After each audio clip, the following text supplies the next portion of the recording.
started.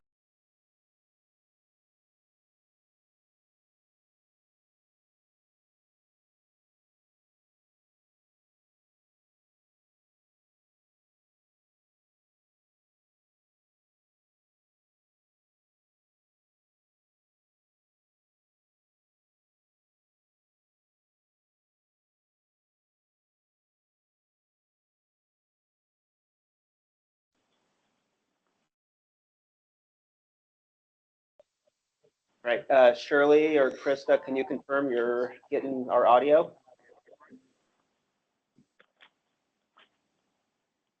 Yes, I can hear you. Okay.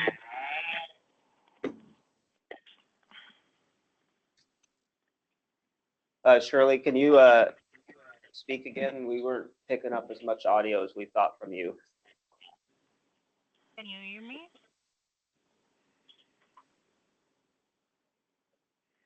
Did I get another staffer online to speak? Just want to make sure it's not just Shirley's mic.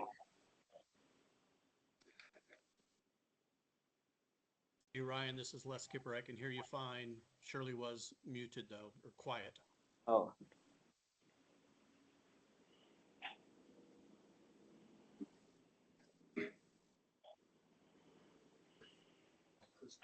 Krista, can you speak up? Or Chad?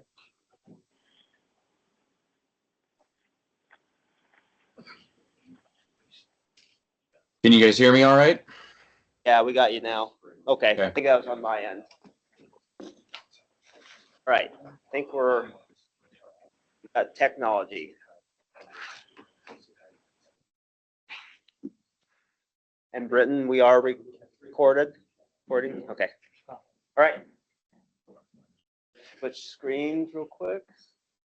All right, so good morning, everyone. Welcome to the Columbia River, Lower Columbia River's North of Falcon public meeting.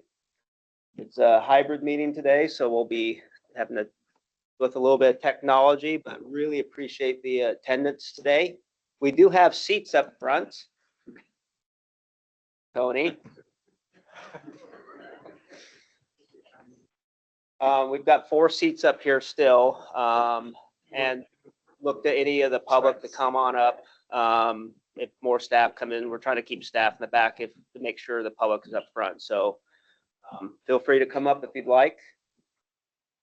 So with that, we're just gonna go ahead and get started here. Maybe I'll just do a quick layout of the physical location here at Ridgefield. We have restrooms right here under the sign. We have exits behind you and also out the door you came in. Only WFW staff or unless escorted by state staff can go through that employees only access. And so please don't head back there. And with that, checking in, Charlie, anything else on physical logistics? Okay. We do have sign-in sheets for those attending in person here, so please make sure you sign in so we can just get a good record of attendance for everyone, staff and the public. There's coffee, and that's about it. So with that, we did send out this packet yesterday via the Columbia River Compact distributions for both Oregon and Washington. It's posted on the WW website. And for in person, everyone should have a physical copy of the whole packet. So with that, let me just do quick ground rules.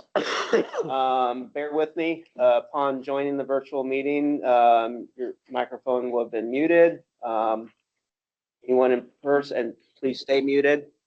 Anyone attending in person, please keep side conversations. Actually, don't have any side conversations because the mics will pick it up. So be sure to just take it outside if you need to talk to anyone. Britton? I thought it was.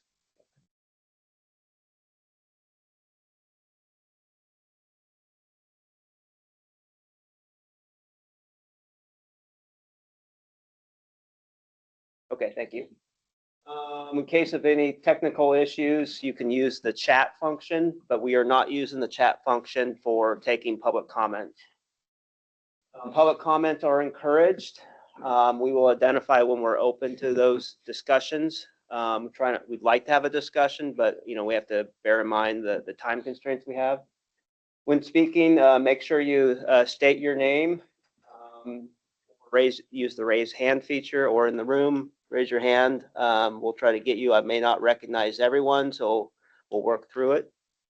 We'll just try to go in order, but I may alternate between in-person and virtual for speaking. You can use *5 to raise your hand if you're on your phone. During the comment period, you can unmute yourself. I think we can if we have to, but I think it's really up to you. So I think that's a typo there. Just use *6 to unmute. Again, commenting, identify yourself so everyone knows who's speaking.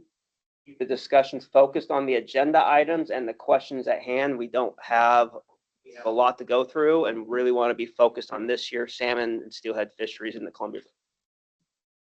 And I should specify summer and fall seasons. Discussions, yeah. So no offensive, disrespectful, or derogatory language, including profanity, personal attacks, threats, or insults towards individuals, governments, or organizations is strictly prohibited. Always speak and act professionally. No offensive, disrespectful, or derogatory language. Assume everyone is speaking with positive intentions and listen respectfully. To ensure a balanced discussion, limit your length and frequency of your comments to allow others to speak. Please provide constructive feedback regarding the fisheries in which you participate. Remember that the most compelling comments are those that pertain to the topics. Oregon, Washington staff may close or limit public comment to stay on schedule. Again, this is a hybrid meeting. We're recording it. It will be available on the WCW website. Any further comments or after the meeting, you can provide them at the comment website. We will share those with Oregon staff. Jeff, anything else on ground rules? No? Pretty good, right? Yeah. So we'll do staff introductions real quick. We'll just kind of go in person and then see if anyone's online, just so you know who's here to help and listen. Just go ahead and start, and we'll go to my left around for staff, and then we'll go to the back.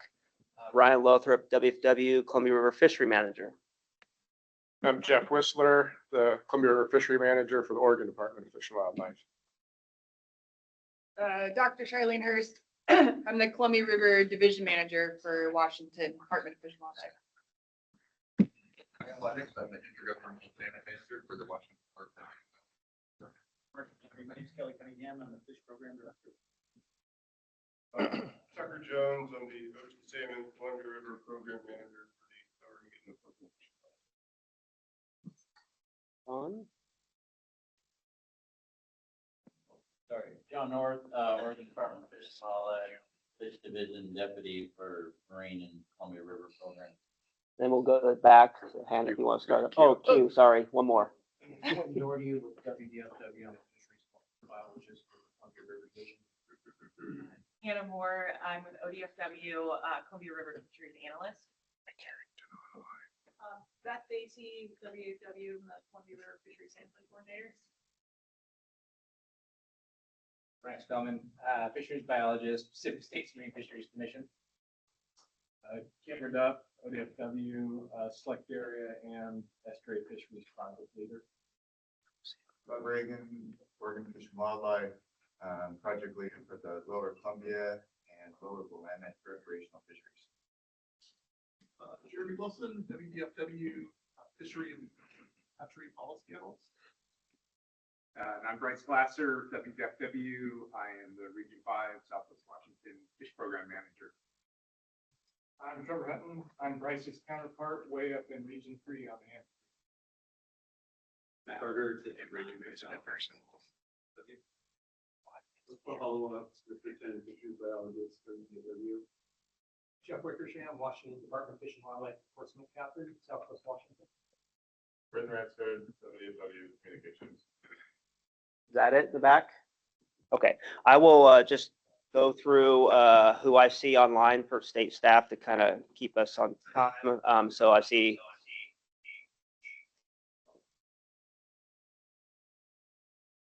I see, He's messing with you. yeah. Mark Baltzel with WFW, Shirley Cummings, WFW, Krista Gortmaker with ODFW, Hoswa Hollow, you're actually in the room. Dad Jackson, WFW, up in Region 2. Britain, sorry. I see Resh with ODFW, Emily Rhodes with the WFW, Kyle Vandergraff with WFW, Jimmy Watts with Oregon, Erica Whalen with WFW, Nate White with WFW, and Mark Uwasa with WFW. Did I miss any state staff?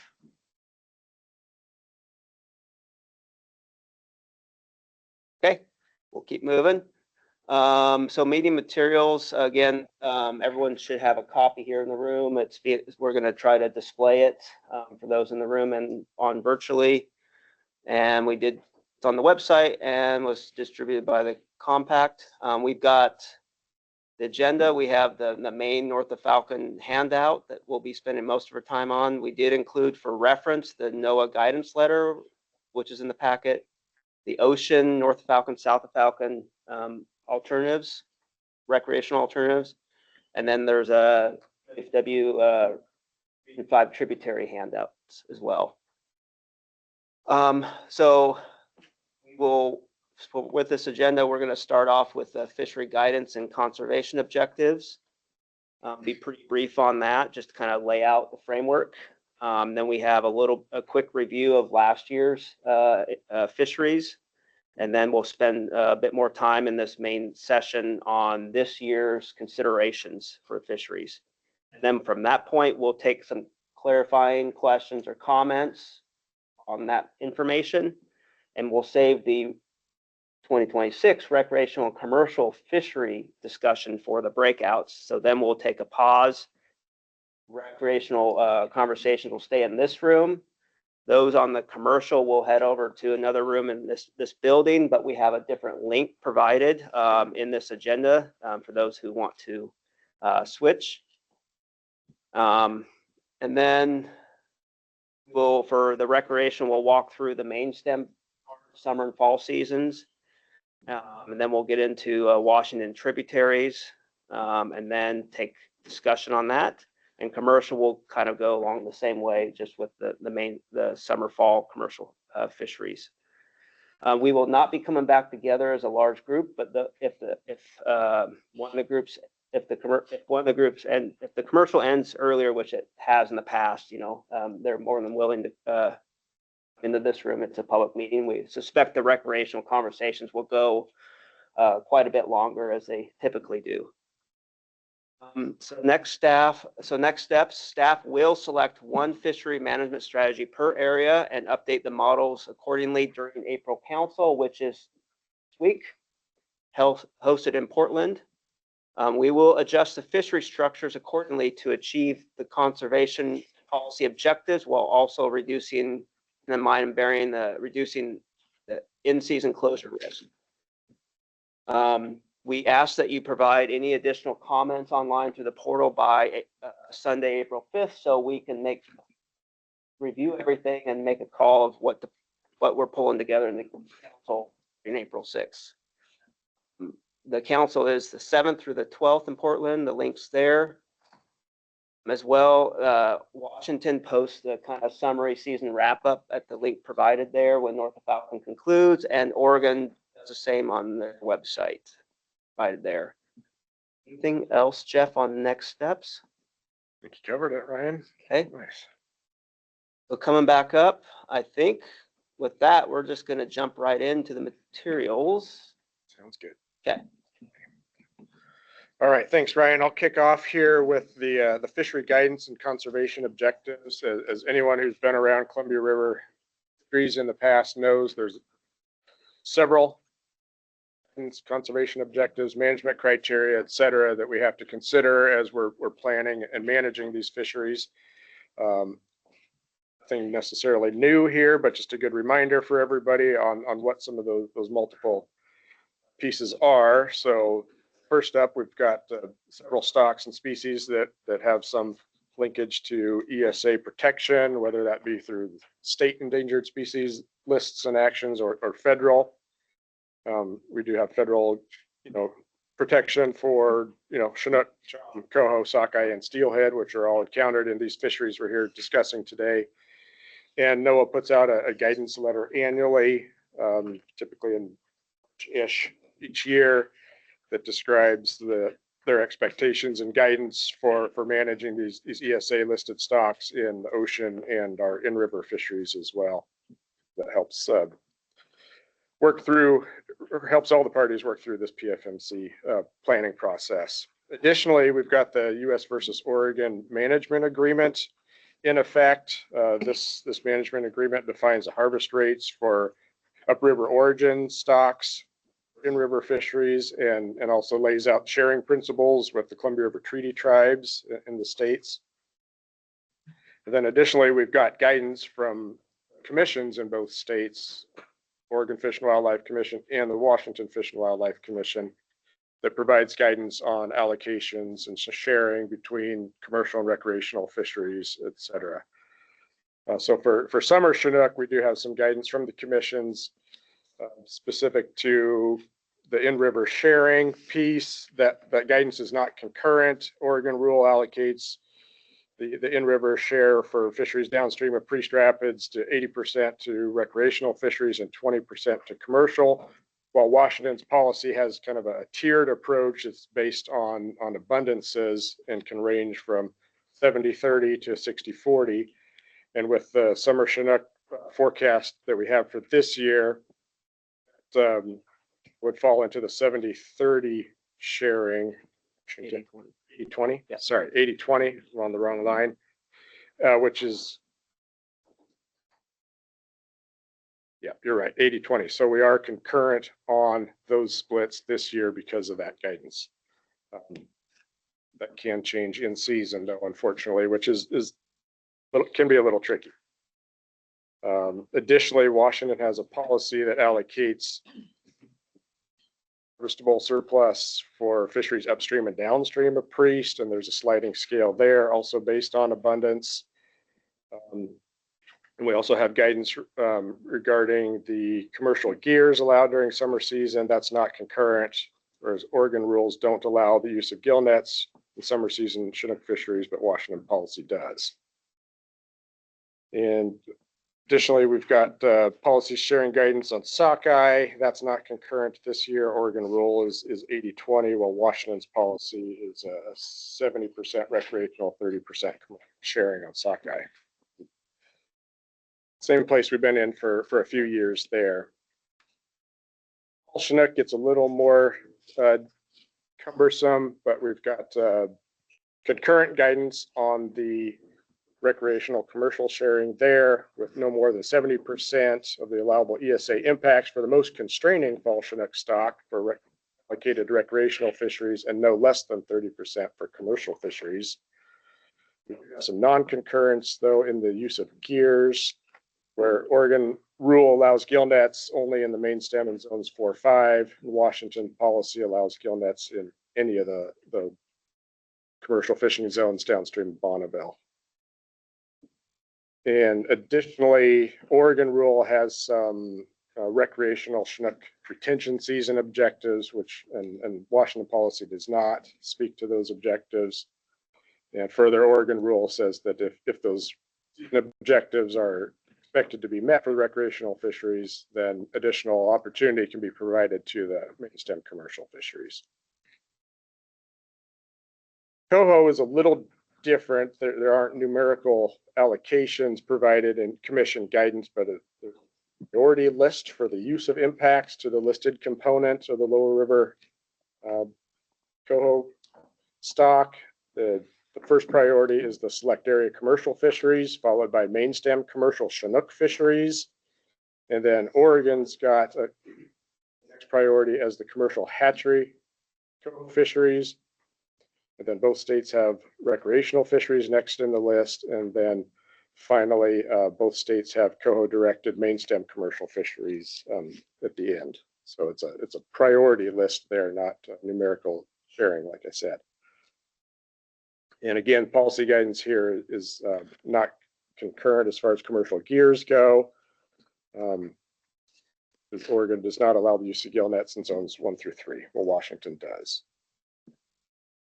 And then another note, there's this commercial alternative gear fishery that the states have created through WDFW's emerging commercial fishery process. That began in 2024. It's going to be a multi-year evaluation. There's been 6 total gears selected for use in that, up to 3 pound nets and up to 3 seines, some combination of beach and purse seines in that fishery. And the states have set aside 2 percentage points of the ESA impacts from the non-treaty share, the most constraining stock, for use during this evaluation in those fisheries. Then additionally, WDFW has a management agreement with the Colville tribe that describes some use of those upriver fish, the upper Columbia summers and sockeye up there that guides sharing in Washington waters there. So then I'll move on to the 25 returns and fishery review.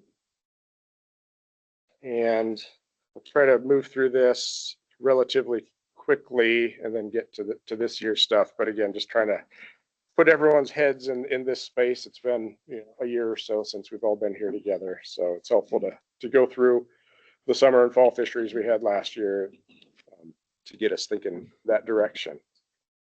So we'll start off with our summer fisheries. The upper Columbia summer Chinook postseason return was just under 44,000 fish, which was about 15% higher than the forecast. So fairly similar, but a little higher. And we'll get to how that played out in season in just a second here. Sockeye went the other direction. Postseason, that return was about half of the preseason forecast. And then for our fall Chinook stocks, the upriver bright component had preseason forecasts allowed for total harvest rate on these fish of 45%, which of that non-treaty fisheries get 15%, and the treaty Indian fisheries have 30%. Postseason, the upriver bright abundance was slightly less than forecast, about 89%. So that's important. That was our limiting stock last year. The Snake River wild subcomponent of those herbs did come in a little higher than forecast, about 25% over forecast on those. And ultimately, the total harvest rate on herbs via non-treaty fisheries combined was 35.5%. Our fisheries did reach that 15% allowance. So we didn't have any extra herbs to harvest last year when the dust settled. The treaty fisheries did come in about 10 points lower than their harvest rate allowance. The Lower River Tule stock, the LRH, provided the preseason forecast provided for a total exploitation rate in ocean and in river fisheries of 41% after the modeling was complete for April last year. The expectation was for a use of 40.2%, so slightly less than the total allowed. And that was shared, expected to break out about 30% in the ocean fisheries and just about 10% in Columbia River fisheries. Postseason, the LRH component came in very close to forecast, but slightly under. It was 94% of the forecasted amount. And the total ER did come in right at 41% with ocean and in-river fisheries combined. Fairly similar to the preseason expectations there too. See, as far as Columbia River coho go, the total allowable ER last year was 23%, again shared by ocean and in-river fisheries. About 14% expected for the ocean and about a little over 7% for our in-river fisheries. Postseason, the ocean abundance was a little higher than forecast, about 28%, came in around 614,000 total fish. The river mouth return was also higher than the preseason forecast, about 471,000 total fish. At the end of the day, the realized exploitation rate on these fish was just over 14% compared to that 23% allowed, with 10% of that coming from the ocean and just under 4% from our in-river fisheries. We also have summer steelhead in the river. We have to consider as well. That's at the bottom of page 3 here. Similar story preseason last year, as you know, several years running now, fairly low abundance expected, and that was what we saw in season also. The one bright spot where it was an A index fish that did come in higher than forecast. Overall, you know, based on those A's, the total return was about double the forecast. River Skamania piece was less than forecast, but those A's did come in over double the preseason forecast. 128,000 total, which, well, great to see relative to forecast, is still a very low return for those fish. The B's also came in higher than forecast, about 22,000 as well. Then I'll move into our fisheries review here. I think we're still doing good on time as long as that. Yep. Kind of focus on the preseason season structure and then the postseason results. I'll try not to read through all of this verbatim. But again, starting off with our summer fisheries, you know, based on the summer Chinook forecast last year, we didn't have enough fish available for in-river fisheries downstream of Priest Rapids to provide a good Chinook retention opportunity.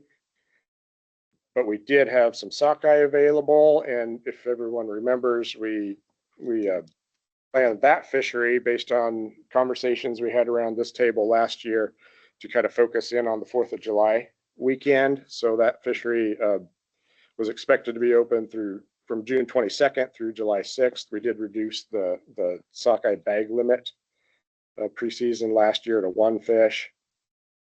And we did have expectation of steelhead retention, hatchery steelhead retention allowed during the summer fishery with the 1 steelhead daily bag, as has been the case for several years now. In season, that summer Chinook return was upgraded based on in-season passage.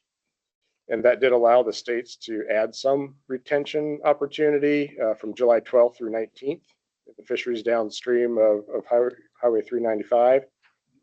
And despite that in-season downgrade on the sockeye return, there were still enough fish available in season to add some additional opportunity there.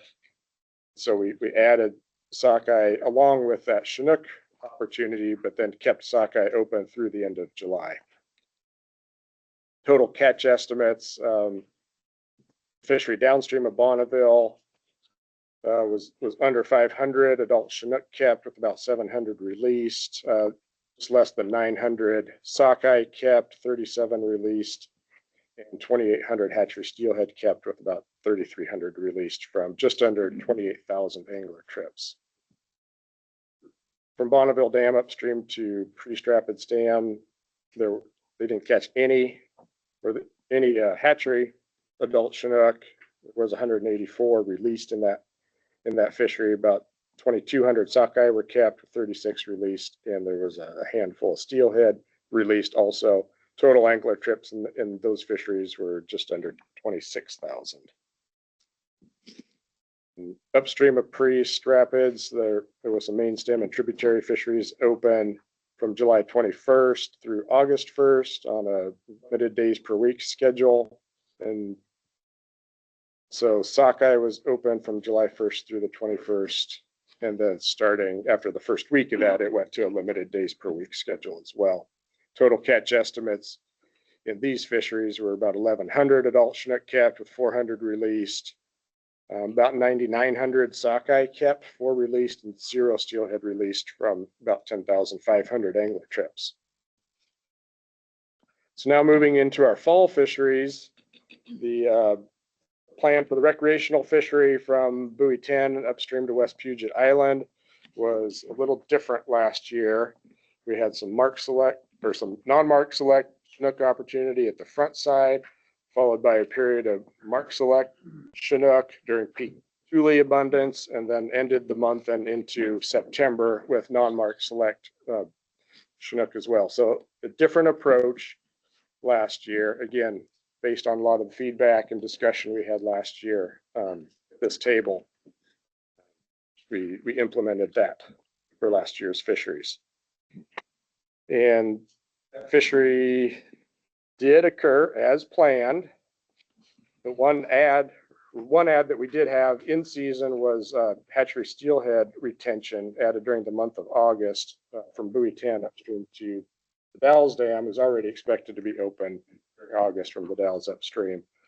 But based on the A passage we saw at Bonneville, we could tell that there was a decent return of those A index steelhead in July, which gave us some confidence opening retention for those fisheries, for that fishery in August last year. So that was a nice addition we had. And in addition to that, we did have a few more herbs and some LRH available in season, and we were able to add Chinook retention from September 18th through 21st on top of the preseason planned retention season there.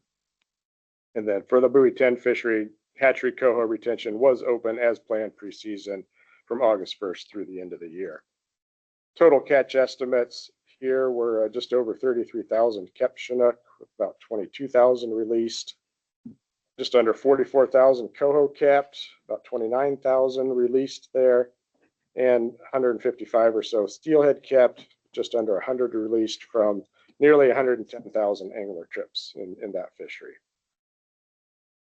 Then continuing upstream, the lower river recreational fishery between West Puget Island and Bonneville Dam was expected to be open preseason from West Puget to Warrior from August 1st through September 6th for Chinook and coho, and then reopen again October 1st for hatchery coho retention.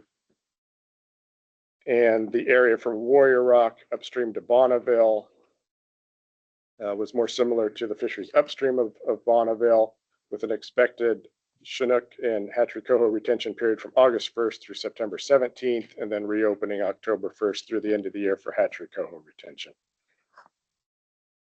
And we did have steelhead retention planned, but as I talked about for Buoy 10, we did have the opportunity in season to open steelhead in August. The fishery from West Puget Island upstream to Warrior did occur as planned for Chinook and coho retention, with that in-season addition of September 18th through 21st that we were able to pull off there. The fishery from Warrior Rock upstream to Bonneville also went as planned preseason, with the exception of the steelhead retention that I mentioned, and also that September 18th through 21st extension to that fishery that we're able to do in season. So for both of these fisheries, combined season total catch estimates are just under 21,000 kept adults, with about 3,100 released, about 3,300 coho kept, 1,200 released, and about 1,200 steelhead kept, and 900 or so released from just over 99,000 angler trips in those two areas. The plan for the recreational fishery from Bonneville upstream to 395 was the same as the Warrior to Bonneville timeframe. Chinook retention and hatchery coho retention, except upstream of Hood River Bridge, any coho can be kept. I was expected to be open August 1st through September 17th, and then reopen for coho October 1st. We were able to add that steelhead opportunity in the Bonneville pool for August, and that September 18th through 21st extension as well for Chinook and coho retention there. And then coho did reopen October 1st and run through the end of the year as planned. Catch estimates for this fishery was 9,800 kept adult Chinook, 3,000 released, about 4,300 coho kept with just under 800 released. Under 300 hatchery steelhead kept, about 500 released there from just under 35,000 angler trips. Okay. A review of our commercial fisheries. I'll try to keep this fairly high level as well. Was no main stem commercial fishery during the summer time frame, since Oregon Commission guidance requires the use of gears other than traditional gill nets, and viable alternative gears are not currently available for that fishery. The August Chinook target fishery was modeled to occur during most of the month of August, with fishing periods from 2 to 3 nights per week. The preseason plan was 2 the first week and then 3 for each additional week, continuing through August, with a total of 11 9-hour periods, all in zones 4-5 with a 9-inch minimum mesh size. The actual August fishery did occur as planned, with the exception that only one period that first week was adopted during the compact hearing based on some public testimony that we received at that hearing. So it was a total of 10 periods, 1 the first week and 3 for the following 3 weeks. Total landings in that fishery was just under 25,000 Chinook, about 900 coho, and averaged 42 deliveries per period. Ex-vessel value, $3.17 per pound for Chinook and $1.78 per pound for coho during these fisheries. And then the preseason plan, as we've done for several years now, is to prioritize the August fisheries and then keep a placeholder in there for September, and then utilize whatever balance is remaining from August after those fisheries are complete, and then folding in the in-season information we have on abundance as well. So we don't necessarily model out specific season structures for September preseason, but we keep that placeholder in there, and then we work with that in season as we can. So we were able to set 3 periods in zones 4-5 during September. That started on September 7th, if I remember right, and we had 1 period per week for the final 3 weeks in September there. Landings in those 3 periods were just under 13,000 Chinook, about 2,200 coho, and also averaged 42 deliveries per period for these fisheries. Ex-vessel value was a little lower on Chinook during this time frame at about $2.62 per pound, but was a little higher for coho at $1.88 per pound. Then for the select area fisheries, those were planned and expected preseason to be really similar to the prior year's fisheries. We've got a fairly standard season approach to Youngs Bay, Tongue Point South Channel, and Blind Slough, Napa Slough, and Deep River fisheries that have been employed for several years now. Youngs Bay opened on August 5th. Tongue Point South Channel and Blind Slough, Napa Slough opened on August 25th at the end of the month, and those stayed open through October 31st. Deep River was a little different last year in their fall season schedule. It shifted a bit earlier, opened on August 25th, concurrent with the sites on the Oregon side, and remained open through November 20th.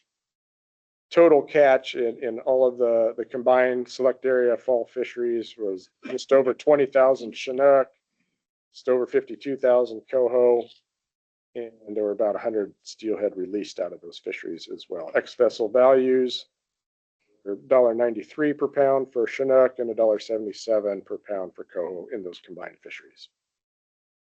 Additionally, we had the coho directed tangle net fishery that began in mid-September. And we had 34 total periods there, ran from September 16th through October 31st. There was just over 6,000 adult hatchery coho landed in that fishery, about 1,700 Chinook as well. And released estimates are about 3,800 unmarked adult coho and 225 steelhead. Ex-vessel values in fishery were $3.20 a pound for Chinook and $1.84 per pound for coho.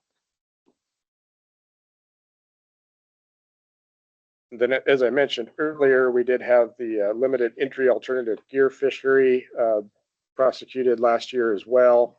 That targets hatchery Chinook and hatchery coho and incorporates live capture regulations and techniques. Was expected to be open on a limited days schedule from August through mid-October. The participants have been selected by lottery, and we expected the gears to include up to 3 pound nets and 3 seines last year. All 6 selected fishers did plan to participate, and the use of individual fishery quotas were established to control harvest in that fishery. And those IFQs were set at 830 adult Chinook kept per gear. It's a little over 1,400 coho and 75 handled steelhead. So once any of the fishers hit any of those limits, they had to stop fishing for the season. So it was open. All that fishing occurred in zones 1 through 3 on weekends, except for on the 1st of September. Total fishers kept 300 marked adult Chinook, about 480 marked coho, and released 172 Chinook, 143 adult coho, 135 steelhead, and handled and released 3 sturgeon, it looks like, as well. Ex-vessel value in these fisheries was $2.75 per pound for Chinook and $1.76 per pound for coho. All right, thank you. The review. Cool. Yeah, thank you, Jeff. We are just a couple minutes ahead of schedule, so we're good. I'm gonna take it from here to walk through the considerations for the 2026 summer fall fisheries, which include the forecast, conservation objectives, policy guidance, and preseason modeling.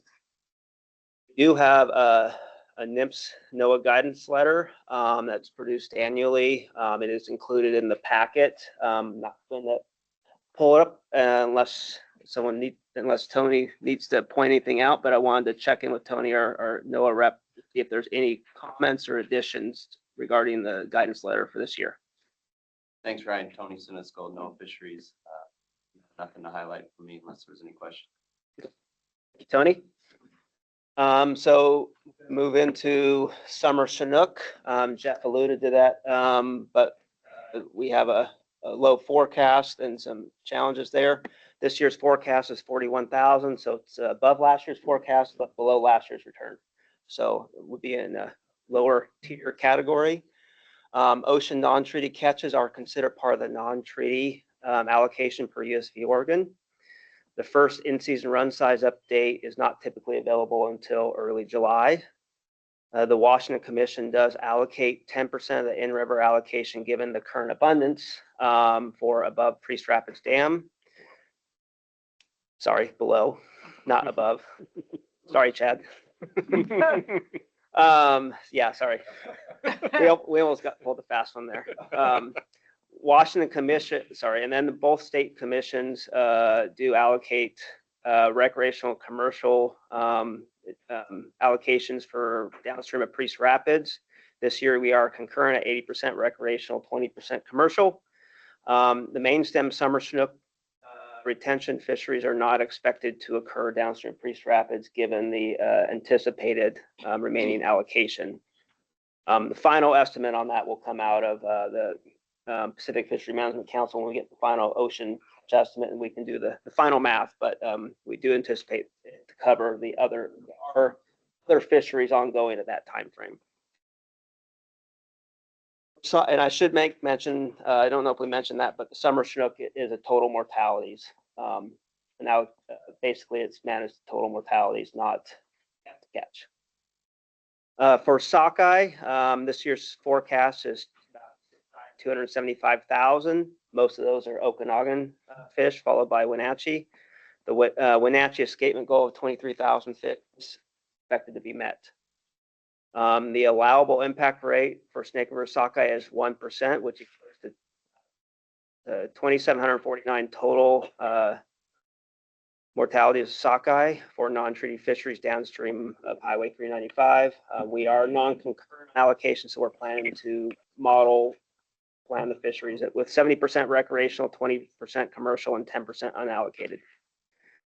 Commercial fisheries targeting sockeye are not allowed in rural policy, and the commercial allocation of sockeye is available for use in Chinook-directed fisheries.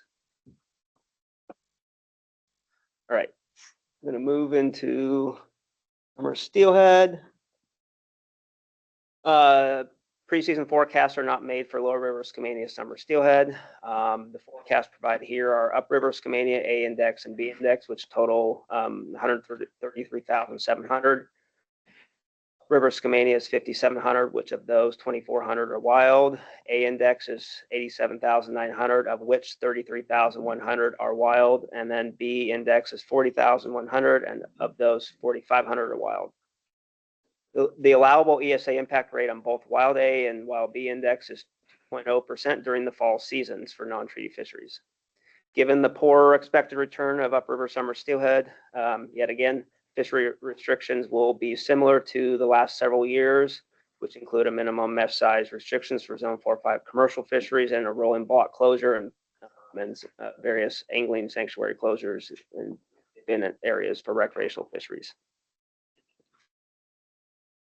Fall Chinook, this year's total pre-PFMC forecast, which final forecast will be developed after the council process is complete, given we have final estimates of river mouth returns, 651,300. This year's constraints are expected to be similar to what occurred last year, given the allowable ESA impact rates and abundances are similar. Fall Chinook allocation is concurrent, no less than 30% of the most constrained stock to the commercial fishery and no more than 70% to recreational. Due to non-concurrence, large mesh gill nets will be allowed in zones 4-5 only. This year's objectives for planning to provide is to provide fishery consistency and reduce the for in-season closures with and that closure risk cannot be eliminated. Moving on to the top of page 9, under the lower Columbia River Tule Fall Chinook, this year's forecast is 118,600. And we do have the revised abundance tier harvest rate matrix provided here. Given this year's forecast, puts us in the 41% allowable exploitation rate limit, which does include in-river and ocean fisheries.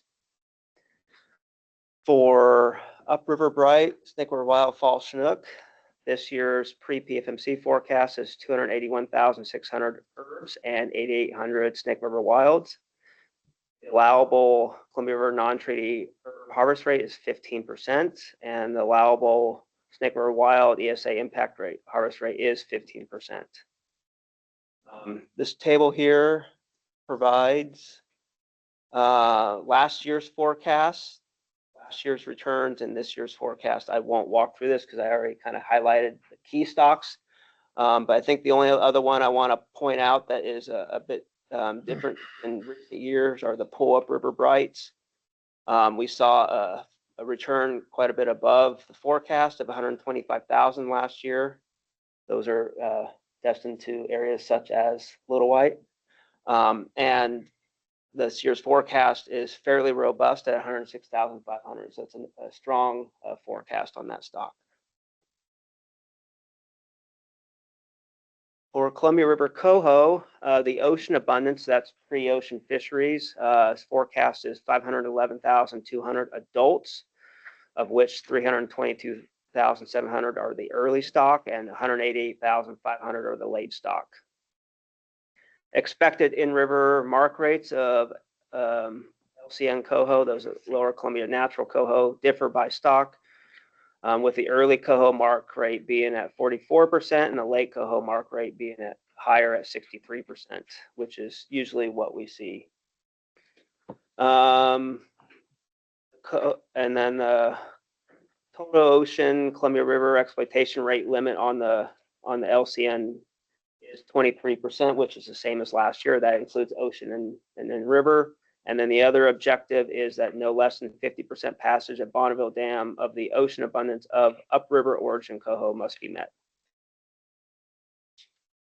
So moving on to chum, we have got policy guidance for both states that there's no harvest allowed for recreational or commercial.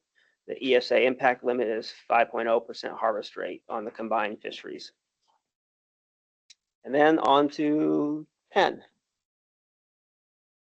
Commercial alternative gear fisheries, the states do expect that limited alternative gear fisheries up to 3 pound net and 3 seines will occur this year as a multi-year evaluation, as Jeff described earlier for the emerging commercial fishery process. The states will set aside 2% ESA impacts on the non-treaty share of the most constraining stocks for use in these fisheries. These are considered part of the commercial share where those numerical allocations exist. And then moving on to ocean fishery alternatives, we have an additional handout on it. And then before I jump to Kyle and John to maybe provide a quick walkthrough of those, there is a link provided to the council websites resulting from the March Council. So we'll maybe start with north and then we'll go south. Kyle, would you like me to present or you just want to do a verbal? Just north, not that. Yes. You're on Yeah. first, Yeah. not Nice first. try, but. Yeah. Thanks, Ryan. As Ryan mentioned, there's 3 sheets of paper, 6-page document in your handouts that are entitled Table 2. And these are the recreational alternatives for the recreational fisheries off of Washington and Oregon coasts.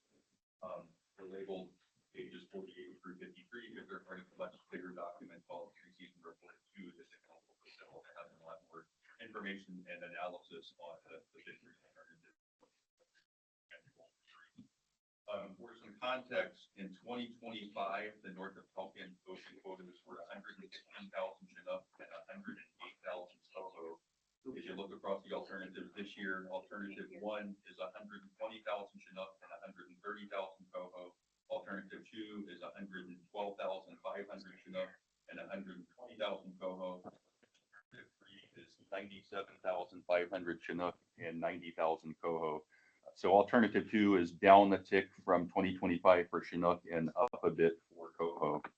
Looking at the seasons as we walk down the coast for the northern part of the Washington coast, the Nia Bay and Lapush subareas, alternative 1 has a season that opens on June 20th and runs through September 30th or until the coho quota or Chinook guidelines are met for each of those areas.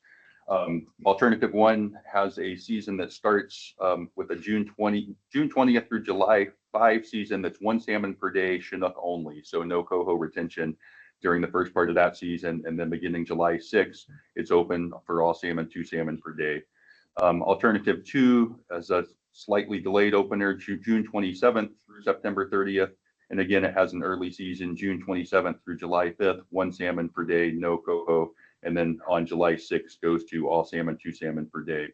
And then alternative 3, also open June 20th through September 30th, open 7 days a week, 2 salmon per day. It doesn't have the early season Chinook only season that was in the first 2 alternatives. Moving down to the Westport sub area, alternative 1 has a June 20th through September 30 season, open 7 days per week, all salmon, 2 salmon per day, no more than one of which may be a Chinook. As you move over to alternative 2, it's also June 20th through September 30th, but it has an early season, June 20th through July 5th, 1 salmon per day, no coho season. And then if you step to alternative 3, it opens later on June 28th, and that's the first part of that season runs through July 30th, and that part of the season is open 5 days per week, Sunday through Thursday, all salmon, 2 salmon per day. And then on July 31st, it goes to 7 days per week, again, all salmon, 2 salmon. All salmon, 2 salmon per day. And then moving down to the Ledbetter Point to Cape Falcon, the Columbia River sub area. Alternative 1 is open June 20th through September 30th, 7 days per week, all salmon, 2 salmon per day, no more than one of which may be a Chinook. Alternatives 2 and 3 have a delayed opening of June 27th through September 30th, again, 7 days per week, all salmon, 2 salmon per day, no more than one of which may be a Chinook. I'll just throw out a couple other things. A lot happens this time of year. Earlier this week, the Chinook Technical Committee transmitted their memo to the Pacific Salmon Commission that has the abundance indices for northern fisheries, so southeast Alaska, west coast Vancouver Island, northern BC. That's posted on the FMC website now. Our modelers are just working through getting that information into fishery models as we head into next week. So it'll move the needle a little bit on some of the exploitation rates for Chinook stocks, but more details to come as they work through that. And I'll turn it over to John to talk through the Oregon alternatives. Steve? Those numbers come in compared to we're figuring using conditions for this information here. The northern, Fisheries. the abundance indices are higher, so the quotas for those northern fisheries are higher. It's going to raise the exploitation rate on Thule's 10-13% from what we were looking at coming out of the March council meeting. Thank you. For ocean fisheries south of Falcon, which are captured on pages 51 through 53 of that same document, I was just going to kind of paraphrase what we're seeing there. But we were, in developing those alternatives, we were constrained by forecasts for Klamath River Chinook and California coastal Chinook and sunk Southern Oregon, Northern California coho was right there as a potential limiting factor. The Sacramento forecast is up this year, but can't access all those fish due to the other constraints. The biggest constraint we were running into was the Klamath age 4 harvest rate, which is buffered this year, and that was the biggest constraining factor when we developed these alternatives, especially on the troll side, given the Chinook focus in that fishery. Coho fisheries off Oregon are looking pretty good to me this year. The forecast for the OCN, Oregon Coast Natural fish is down, but we're still operating on that 30% allowed exploitation rate. So that helps quite a bit when putting together the seasons. Basically for the three alternatives, alternative 1 includes Chinook retention, basically from March 15th through August from Cape Falcon all the way down to the California border, and then September and October would be open south, Cape Falcon south to Humbug Mountain, which is around Port Orford. And then also in that alternative would be a mark selective coho season from Cape Falcon to the border from June 6th to August 30th with a 50,000 hatchery coho quota. And then following that would be a non-mark selective coho season south to Humbug Mountain in September with 27,500 coho. And then under that option, the daily bag would be 2 salmon all year. And then alt 2 and alt 3 get progressively less opportunity in each one. Alt 2 has had similar Chinook opportunity, but there's no more than 1 Chinook. Bag limit would kick in beginning June 13th. And then the mark selective coho fishery would be a little narrower from June 13th to August 23rd. That would be Falcon to the border, a 45,000 hatchery coho quota, and a non-mark selective coho season in September south to Humbug at 27,500 coho quota.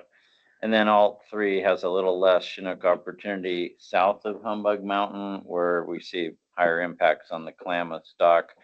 It also have a 1 Chinook daily limit starting earlier on May 16th. The mark selective coho season would run June 20th through August 23rd with a lower quota of 40,000. And then the non-mark selective coho season in September would have 25,000 coho quota. I won't go over troll much, but like I said, heavily constrained on the age 4 fish. Overall, might end up with a little more Chinook opportunity than last year, but last year was better than the year before, but it's still not a great season. That's all I got. Thanks, John. Right. So I'm gonna keep us moving forward, stick into our schedule. The for preseason planning, urban snake river wild preseason forecasts are sufficient to provide a 15% harvest rate. Herb SRWs are the most constraining stock this year, so that drives our allocations within the river.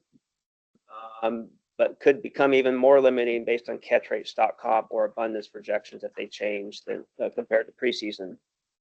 Lower River Hatchery Thule ER for this year is 41% shared with the ocean. Kyle spoke to some northern fishery updates for today, though. We aren't worrying about that. We're focused on what came out of the March Council.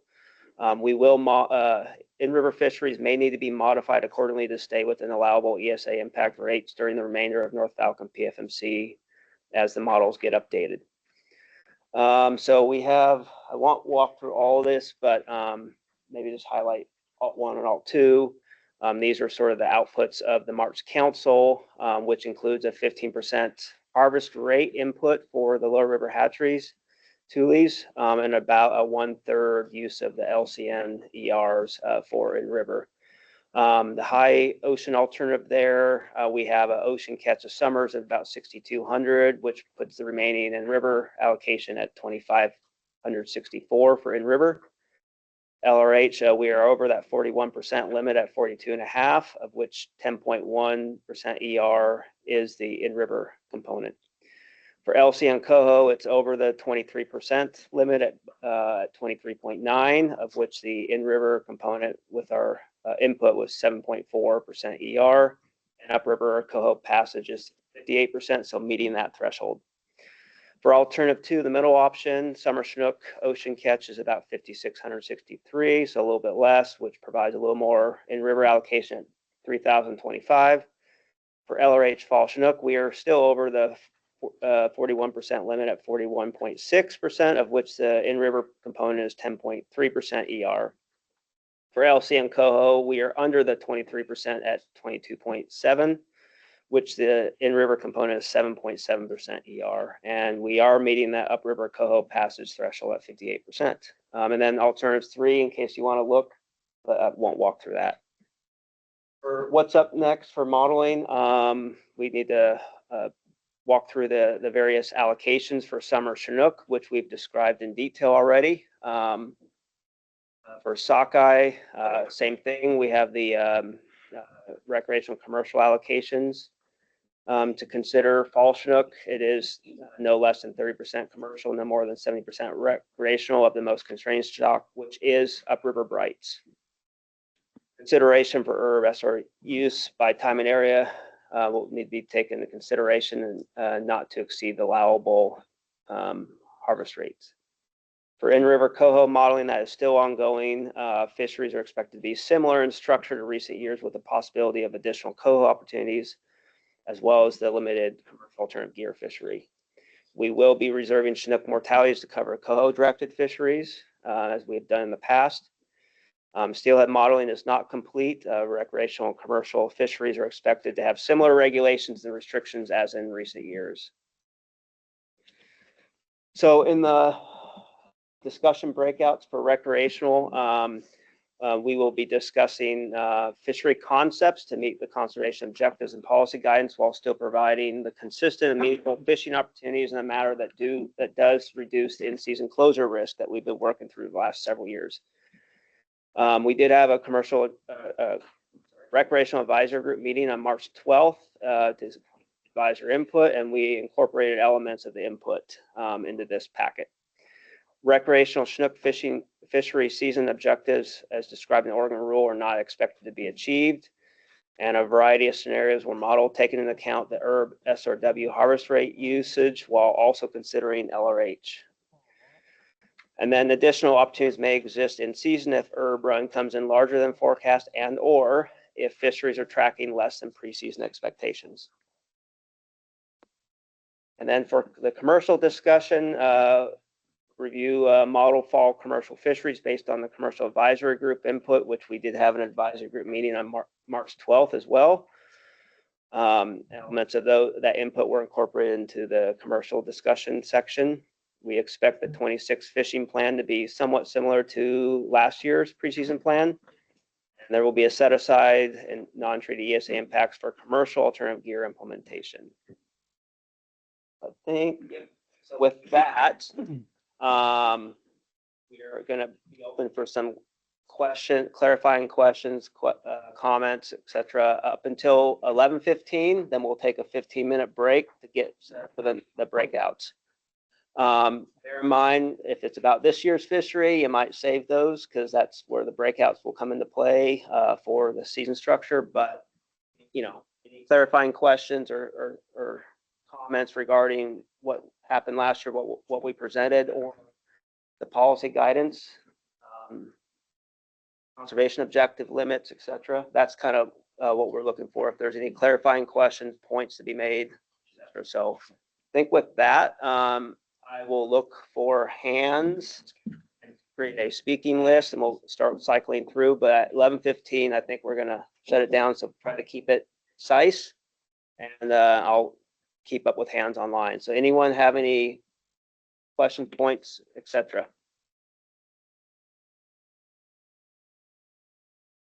Online as well. So I got Steve. Anyone else? There's Steve Watrous. I've got Don McBride. All right, Steve, go ahead. And you just. I'm going by memory, Kyle, but I believe that alternative 1 and possibly alternative 2 on your ocean seasons do not meet the requirements of NOAA's guidance letter on Chinook. Is that correct? Specifically Tules, of course. That's correct. Okay. So that means that number is going to have to come down, but your quota last year, you said was 118,000 Chinook and 120,000 Chinook in alternative 1 this year. My question is, how many unharvested Chinook did the recreational fishery have in its quota last year at the conclusion of the fishery? I don't recall, but all of the coho was a limiter last year for the recreational fisheries, and I do recall. 55%. I believe it was close to 10,000 again for the 25th time in 26 years. So having said that, I guess I'm still concerned, as I was for 30 some years when I was on the SAS, why we don't have a 2 Chinook bag limit in alternative 1 in some of these areas because of several factors, one of which is we leave that many Chinook on the table unharvested every year. Number 2, coho is always the limiting in the ocean, and an increased bag limit for Chinook would be, even though it would be small, would be of some benefit in reducing the coho catch. And I know your answer, but I'd like it anyway. encourage you to make that comment to the council. The council comment portal's open. The council takes testimony during their meetings. You're aware it's a balancing act. There are years where we run out of Chinook. There are years where we run out of coho. There's interest in trying to make the season as long as you can. So it's how cautious are you on each one, and how long's the season going to last? We have discussions as we get into the season about when we look at changing those things once we're comfortable with where we are on one species or the other. But appreciate the comment and encourage you to put that in the council portal and make it to the council in virtually or in Portland next week. Well, I would submit that we're being too cautious if we're leaving 10,000 fish on the table every year. And I just wanted this group to know, since they seem to starve to death on Chinook in the river, that they need to be aware of the fact that, in my opinion, for what that's worth, we're not utilizing those Chinook like we should be. Thanks, Kyle. Thanks, Steve. All right, gonna go to Dawn next. Anyone that want to look for hands real quick? Anyone else?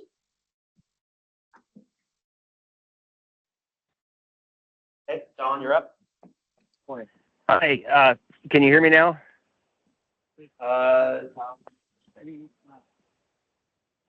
Just see if I can increase the volume in the room.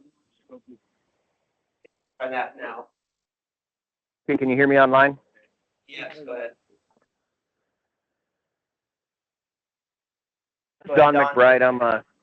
This is Don McBride. I'm a recreational advisor from Richland, Washington.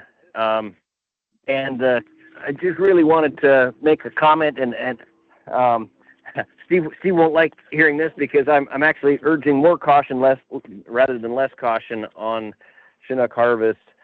And the reason is that for 3 of the last 4 years, we have failed to meet the escapement target for spawning in the Hanford Reach. We have a spawning goal for escapement of 31,000 fish, and last year we only had 20,000, 20,800 or something like that. That's both natural origin and some component of hatchery fish spawning in the Reach.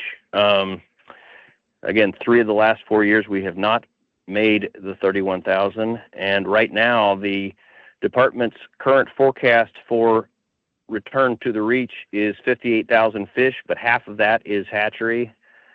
So we are already, by the department's estimate, going to be coming up short of our 31,000 fish goal for actual spawning in the Reach.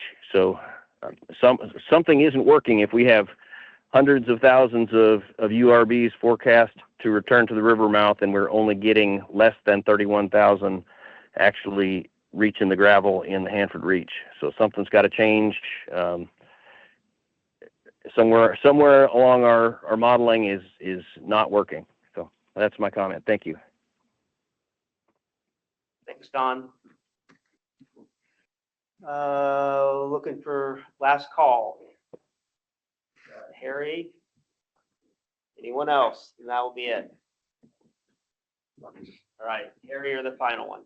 I know it's very limited summer Chinook season this year. So, whatever. Past meetings, we always have to look at the escapement numbers for the major trips. I mean, some bill coming in, all I got to go hatching. And I'm sure it's escapements last year. Yes, so I think I was trying to track down offline for you, but I know you requested that 24's information available. 25 is not complete final yet, so I don't have that to share, but I think we can get you the 24. I meant to try to get ahead of the meeting. I could definitely put you in contact, or I think we actually might have staffer online, Chad and Jackson, and maybe we can circle up on give those numbers for sure. All right, with that.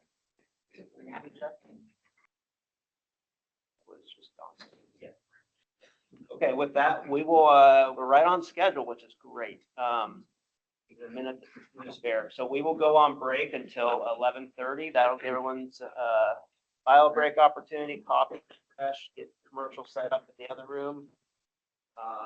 The staff that are going in there, so make sure you enter the back area with staff and sign in as well.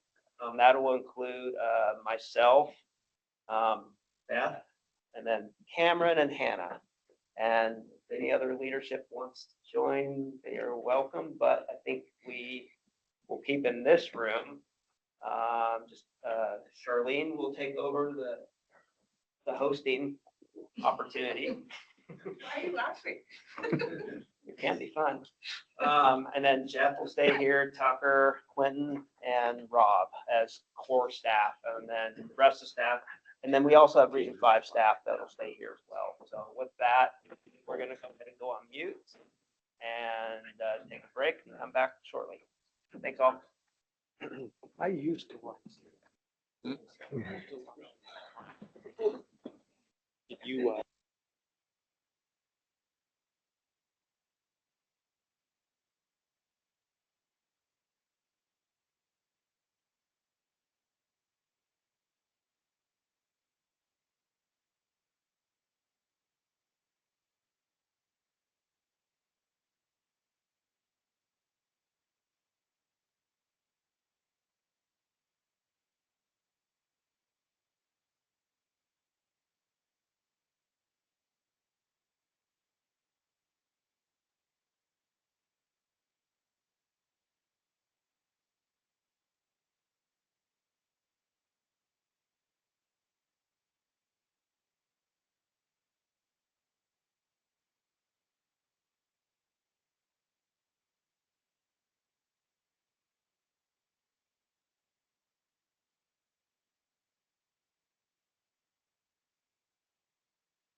the recreational breakout session.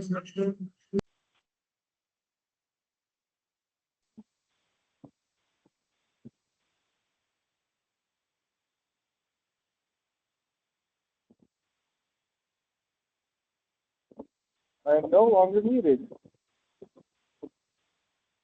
Muted or needed?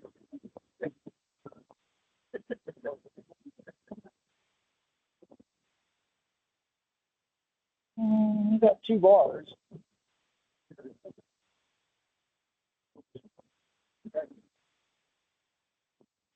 I heard him say it.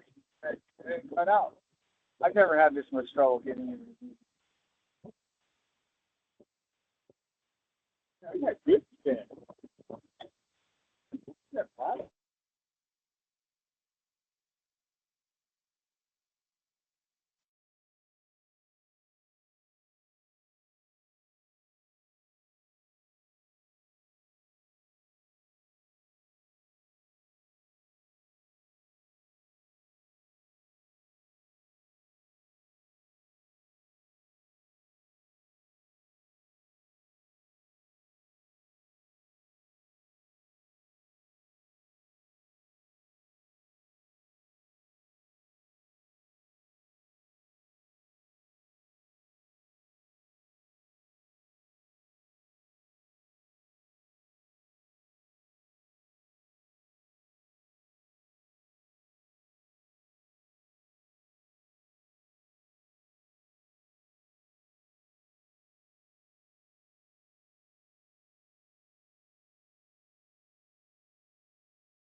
Again,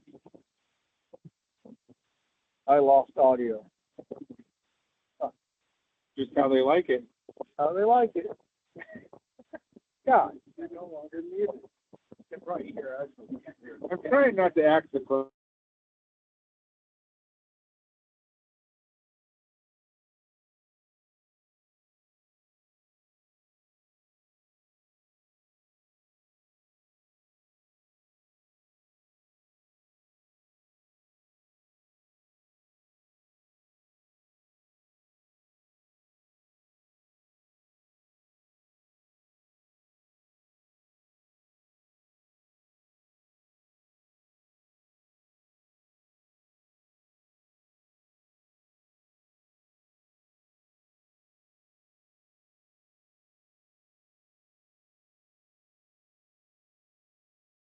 Should be able to.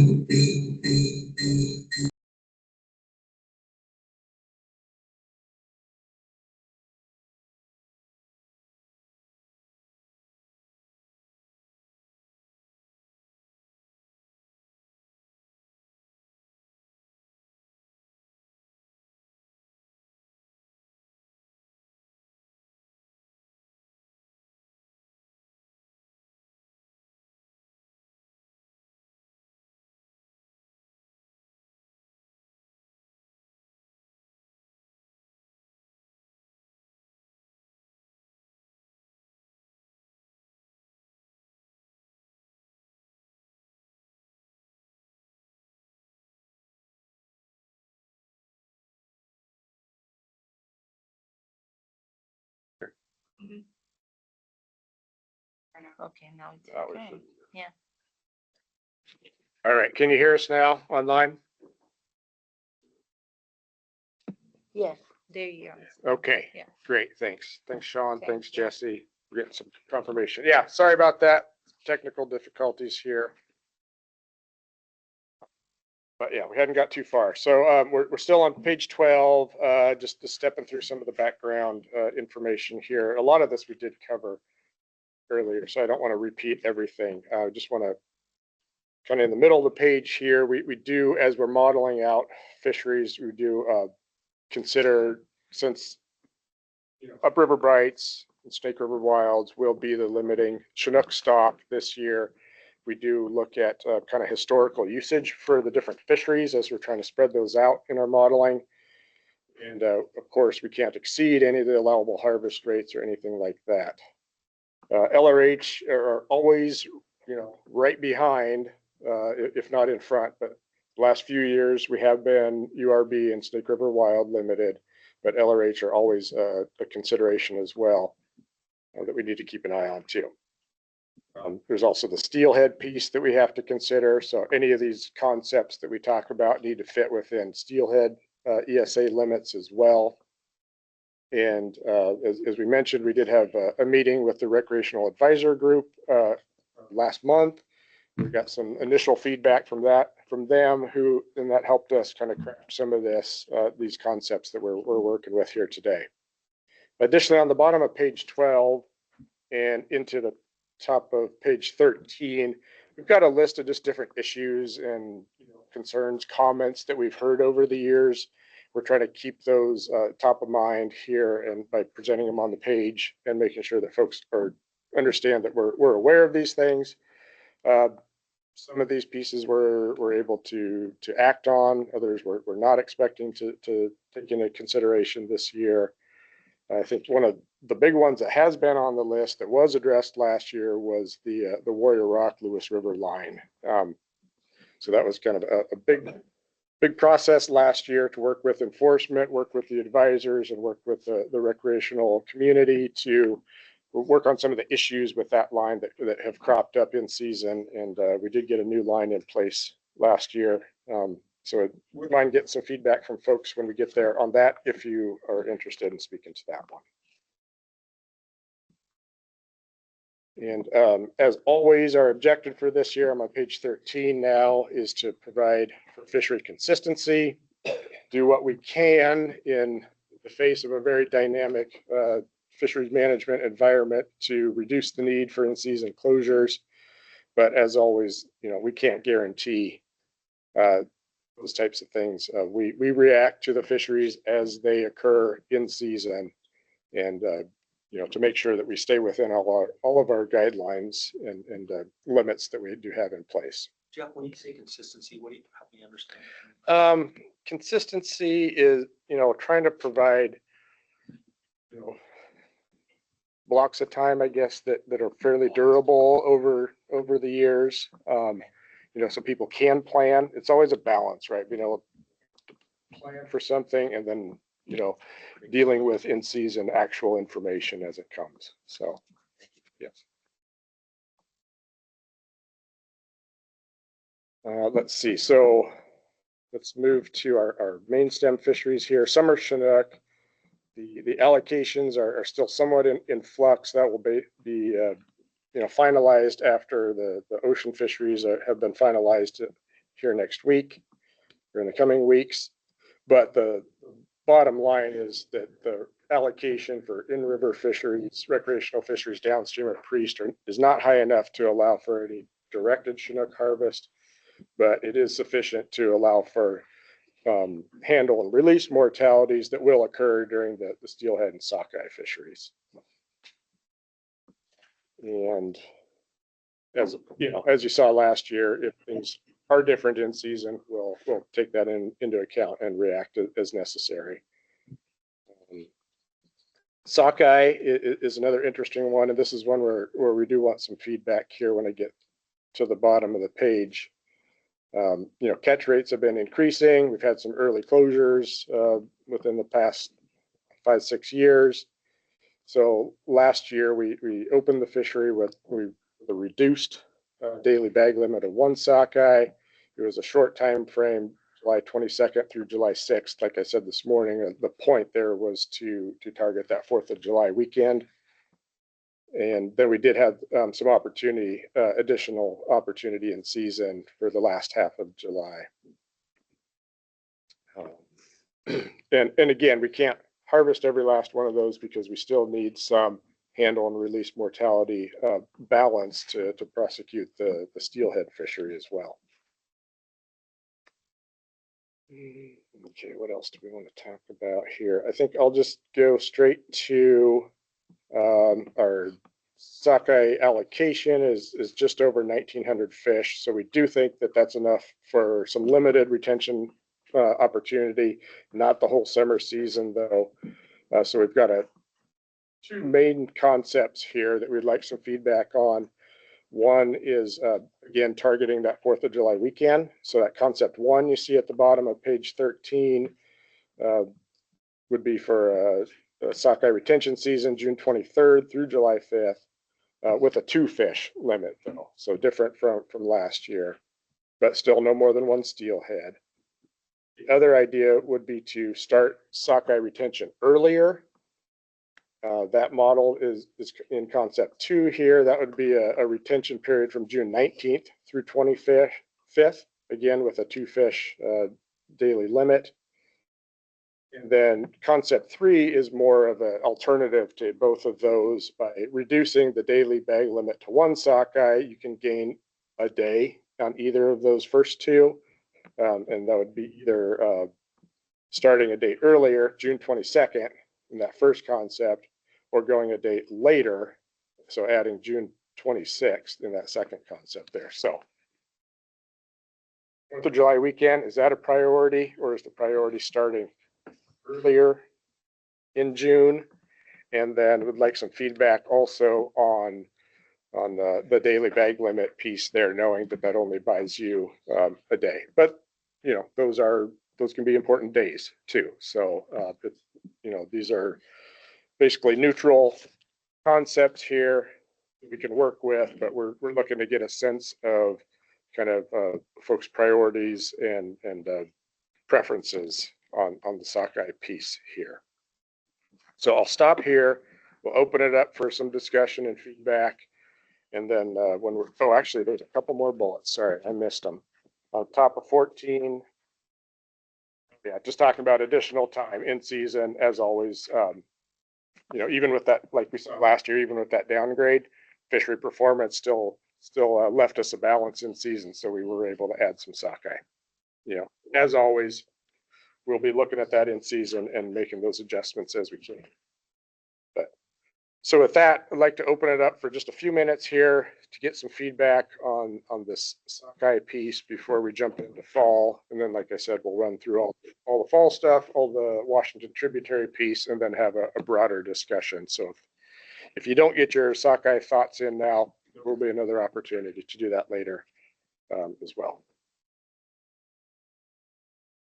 So, So, Larry, go ahead.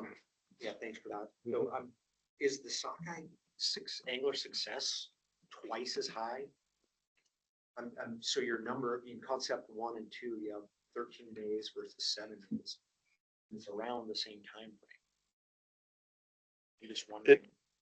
It That's like a is, doubling of the opportunity under the same. yeah. Sockeye have a much more concentrated migration. And so it really depends, it's really dependent on abundance. Like, so, abundance is the highest at the end of June. Once you start moving into July, that abundance really drops off. Yeah. You might need to repeat question. Yeah, the question was on the difference of days available between the two concepts and why one was significantly less than the other. I mean, officially, I'll go on record then and say that the 6 additional days we're gonna get that, essentially only don't overlap those first 3 days of June 19th through the 23rd. I would support concept 2, or excuse me, 1, Okay. just for time on the water, but I'm certainly interested to hear what others have to say. Okay. Yeah, and it's helpful if you provide why you're thinking that too. Yeah, So I mean, time on the is water important is for what you got. our member businesses. Cool. Okay. Thank you, Larry. Yeah, Bill? Real quick, are you guys concerned about summer Chinook incidental on this? Is that one of our issues or the overall outline of the concept? I don't think, so the question is whether summer Chinook handle and release mortality was part of the consideration. I mean, it's in the mix. I don't know that it necessarily drove the two concept differences, but we do have some allocation available. We've got enough to cover what we think Chinook handle will look like. I'd like to make it pretty, I'd like to mimic last year. The Lower River is one of the low acuity areas for this fish. Mhm. It's good to get, that seemed to work for most people last year. Okay. So, and that's really pretty much what you already have. Yeah, so that would be the concept 1 that covers the 4th of July weekend. Okay.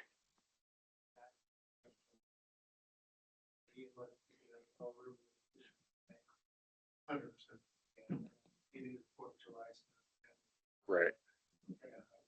Right. Okay.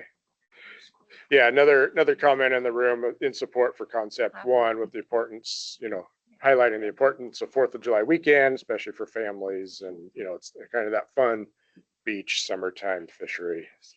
Okay, thanks, Jim. How's folks feeling about the one fish with the fish bag?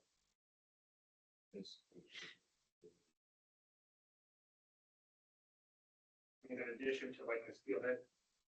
No, sock. Or there's 2 separate adult sockeye. Yeah, one sockeye. Can you find a way to provide all 13 days to sockeye? Yeah, that's what's modeled right now. Yeah, that's what. Yeah, and if you go to one sockeye, then you get 14 days. Correct. Then you get 1 extra day. Right. So the 19th through the 22nd must be really expensive. In terms of, yeah. So you're essentially saying your exploit, your harvest is the same during these 13 days versus 7 days, but just because of those success rates on those June days. Right. Okay. Mhm. There is a question online. Just fast. What's the question? Oh, He raised his hand. okay. All right, I got Jesse online, but Harry in the room here first, then Jesse will go to you. Okay, thanks. Harry? Relatively low forecast. We did last year seemed to work pretty well, and that was on one fish limit. Mhm. And after the run update, we've added some time, we had consideration for 2 fish limit. People have learned how to catch these fish. I mean, you go back 5, 6 years ago, and now they've got it figured out. They're easy to catch them. My priority would be to attack steelhead fish. And I think the best way to do that is with one fish. Okay. And then examine it. When you get the run updates, if you need to add time. Okay. Hey. Thanks, Harry. Do you have a preference on the timeframes, similar to last year? Is that what you're thinking? Concept 3 is closest to last year. Yeah, concept 3 is just a reduction down to a 1 bag limit that can apply to either 1 or 2. We probably could have clarified. It's like a 1A and a 2A. Okay. Okay. Thanks, Harry. All right, Jesse, go ahead.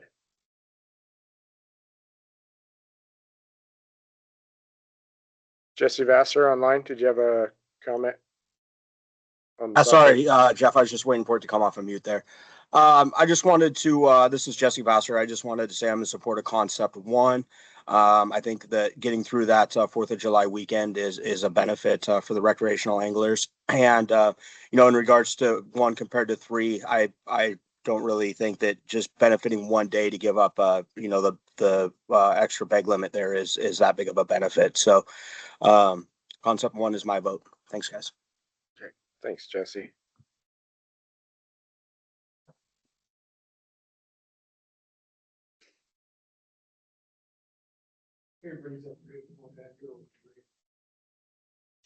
With a one fish bag?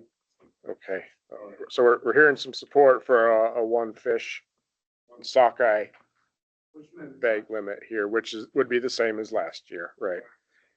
Okay. Just to be clear, your estimate of catch is the same under concept 1 and 2, right? I think close enough. So we're yeah. saying if you give up 13 days of a 2 fish bag limit to go to a 1 fish bag limit, we're only gonna get 1 more day of fishing. And this has nothing to do with conservation because you're saying the impacts are the same. I think that's a terrible idea, personally. That's just me. But just because of the, your 13 days of a double the bag limit for impact neutral savings. Unless that day of the 22nd or the 26th is so important to you guys. It's not gonna, it's from a conservation standpoint, there really isn't a benefit to that. It's impact neutral.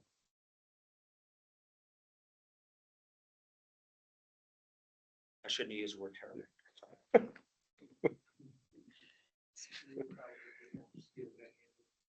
Well, I think they're modeling that too, right? You're trying to catch 2 fish. Right. Yeah. Yeah, to be clear, steelhead retention will be open Right. during summer the whole time. My question is, if we have a 2 fish limit, how current is your estimate of the catch? If it's red hot, how many days will by before you can pull the plug in the correction? You look at it, 3 years ago, we went over and had to make a correction. I'm concerned about the 2 fish limit. It's really good fishing. Maybe it's too late to make a proper correction. Okay. Yeah, I don't know if anyone or everyone online could hear that, but Harry in the room here was just expressing some concern with a 2 sockeye bag limit that and how that relates to ability to track harvest in season and manage in season, and expressing some concern or some risk there with the higher daily bag limit.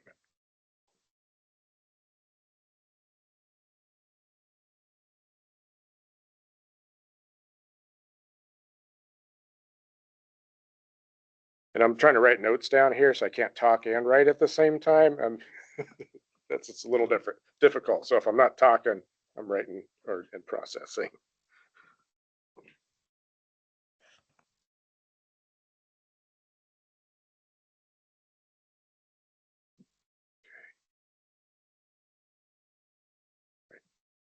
Any other thoughts, comments on the sockeye piece at this point? Again, Louis. I think I'd go for concept 1. He has a good point of no being neutral catch, and steelhead is still open. So I would vote probably in favor of more opportunity. Okay. 2 fish, 2 sockeye daily bag is what, okay. Thank you. All right, last call on this subject. Unless Quentin, you have anything you want to add? Good, okay. All right, I think we got something we can work with there. Appreciate it.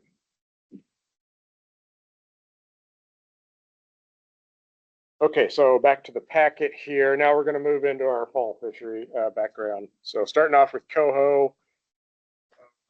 Just want to note that, you know, in recent years, except for buoy 10 in these fisheries, if Chinook was closed, coho was also closed. So that you get those blocks of time, like at the end of September, where all angling would be expected to be closed. So just want to make sure everyone hears that. That would be the expectation again this year.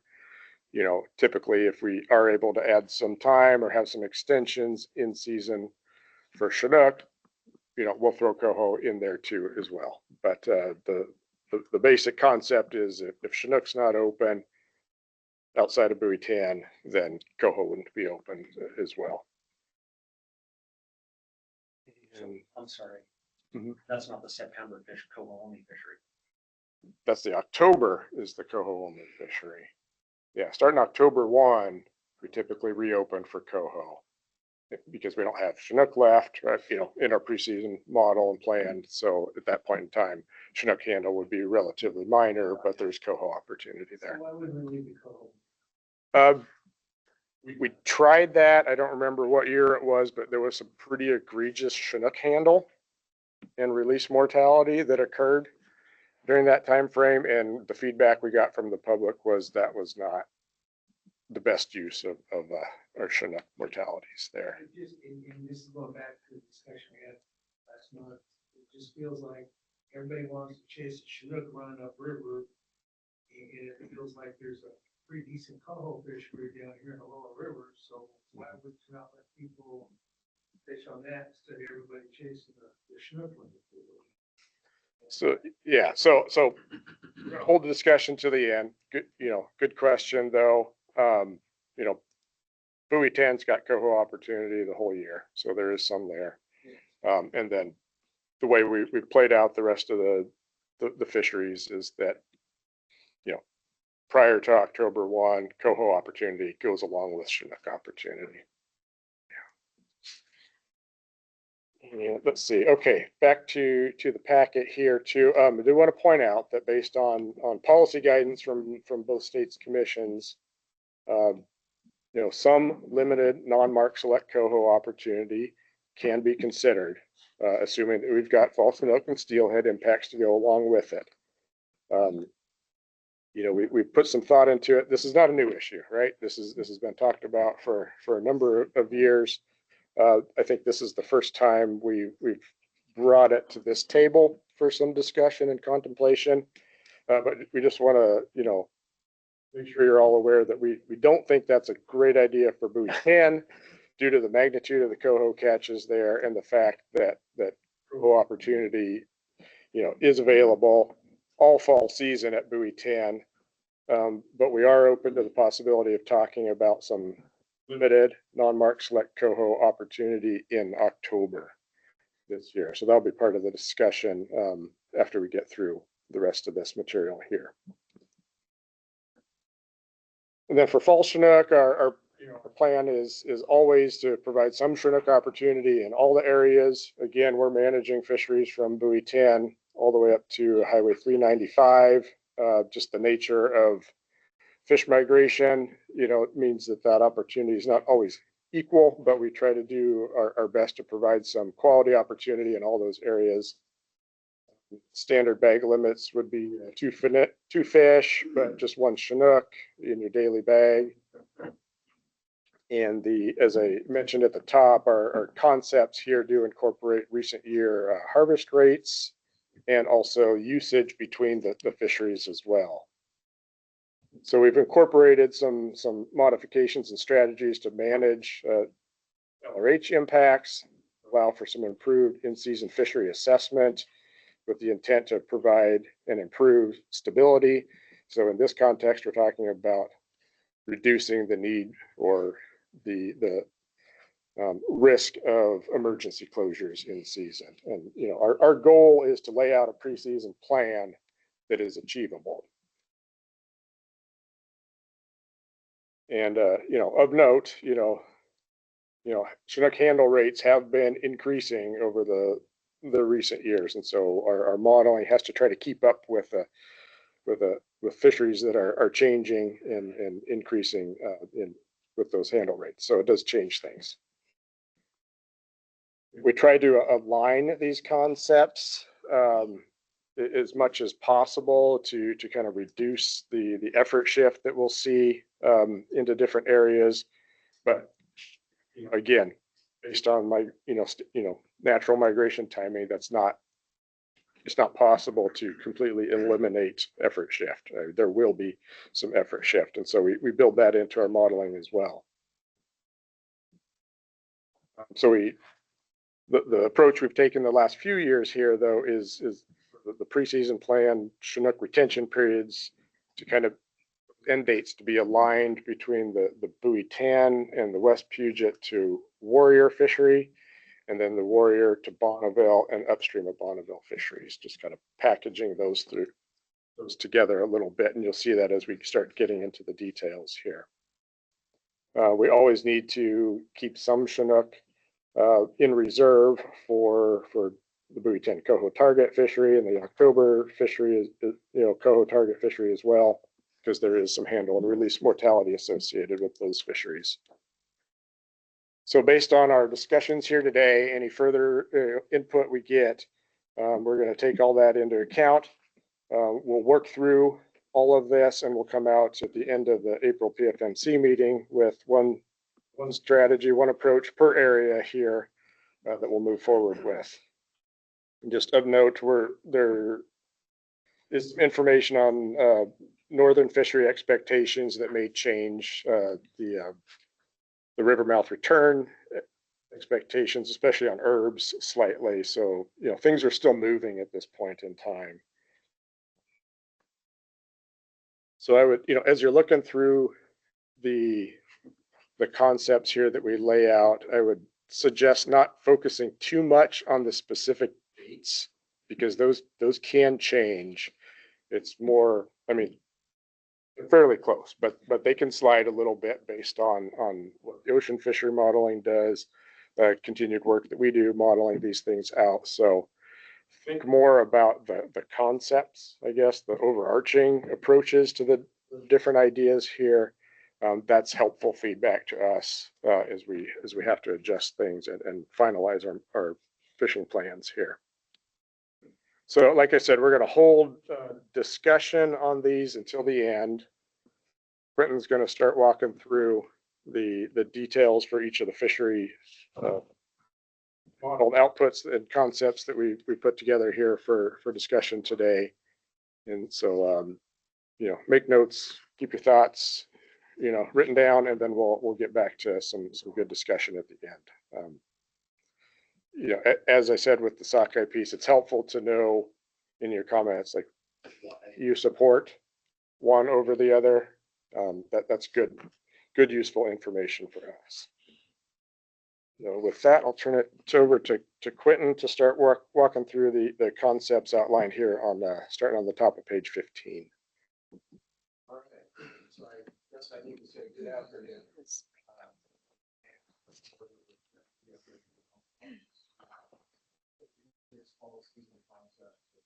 Can you get a microphone down to him?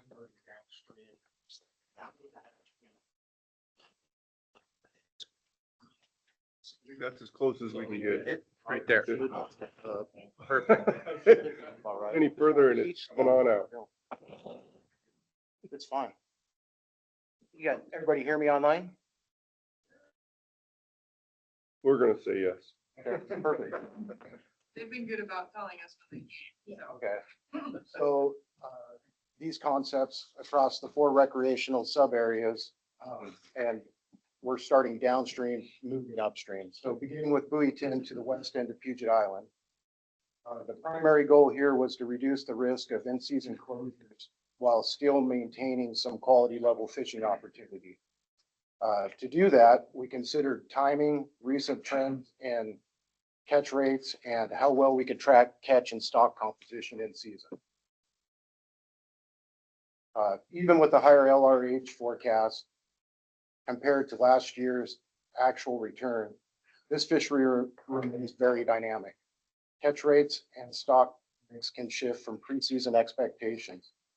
For example, if a thermal block occurs, that can significantly increase Chinook encounters, and that's something that we can't predict.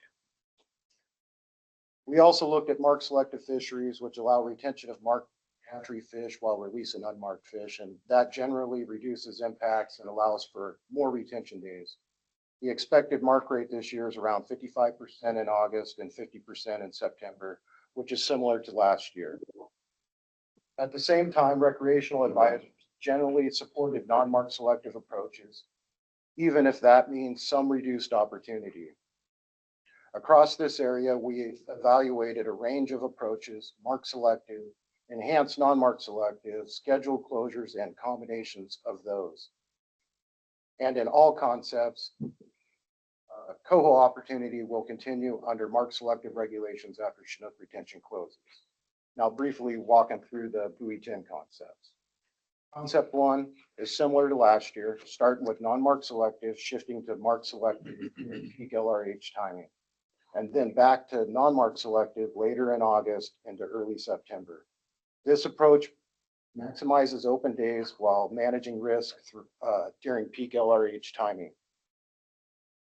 Concept 2 delays the start of Chinook retention until late August, avoiding most of the peak LRH period. And then allows fishing through Labor Day under non-mark selected regulation. Concept 3 opens August 1 under non-mark selected and closes Chinook retention late August while keeping coho open. This maximizes non-mark selective opportunity. And concept 4 opens August 1 under mark selective and continues through Saturday on Labor Day weekend, providing the maximum number of Chinook retention days under that structure.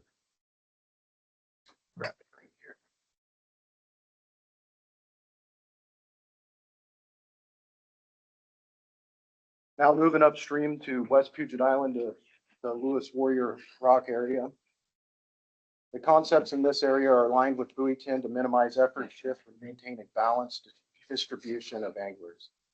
In this area, when Chinook retention closes, salmon angling also closes, with coho reopening October 1.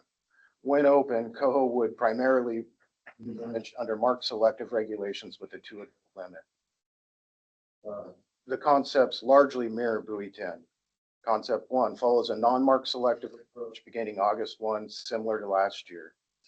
Concept 2 is also a non-mark selective, but with a delayed start to offset herb impacts earlier in the season so as to fish further into September.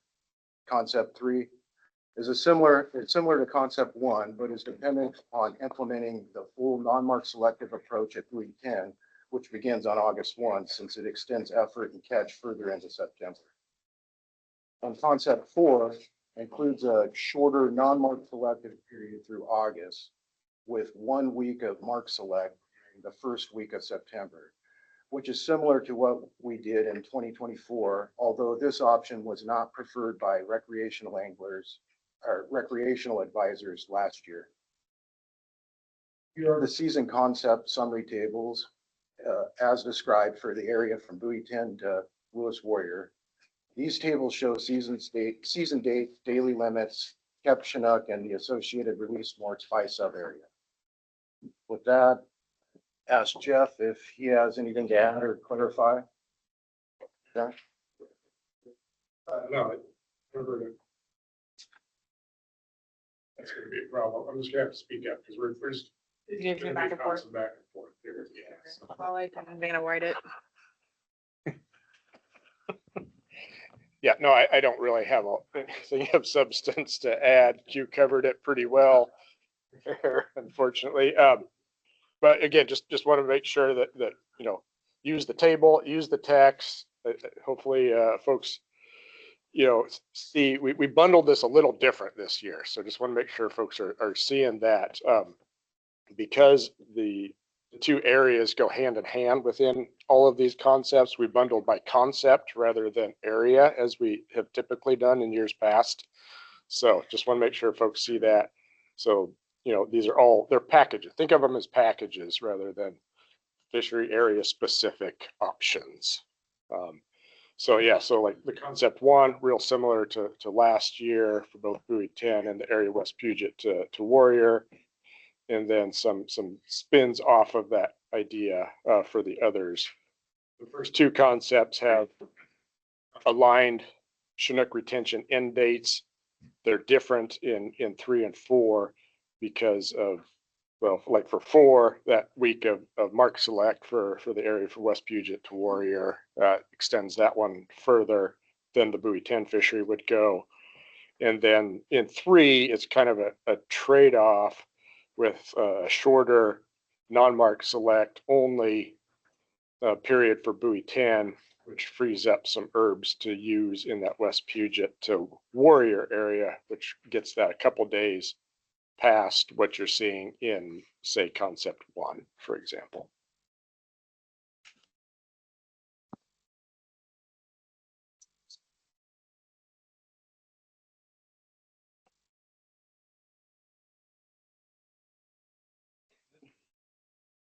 Yeah, is that it? Yeah, that's all. Thank you.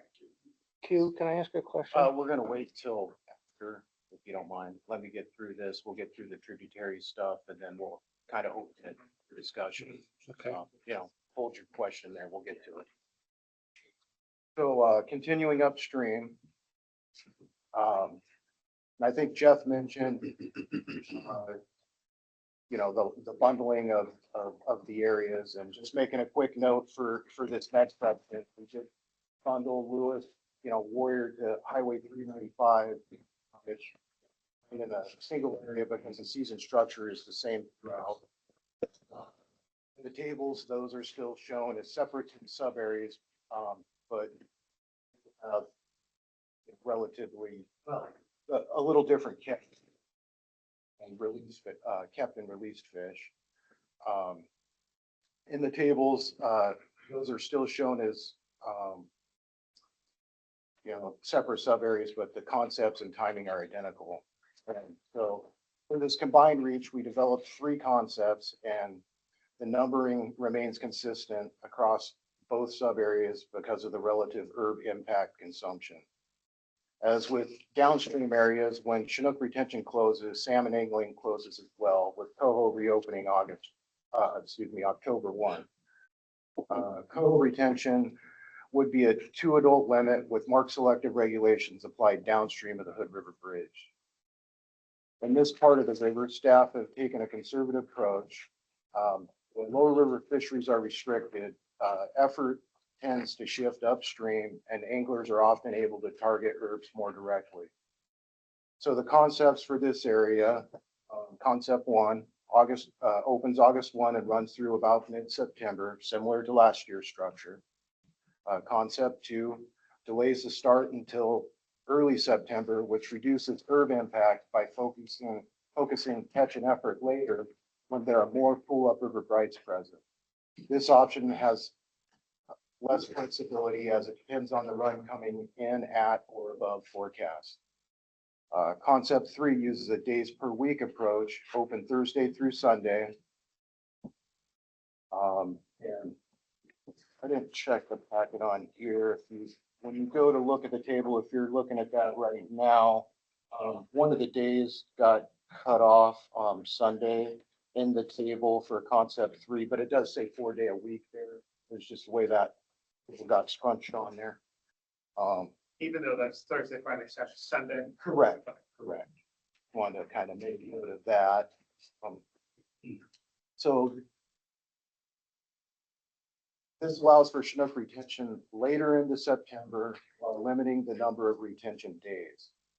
Under that approach, coho retention would align with those open days and then fully open on October 1.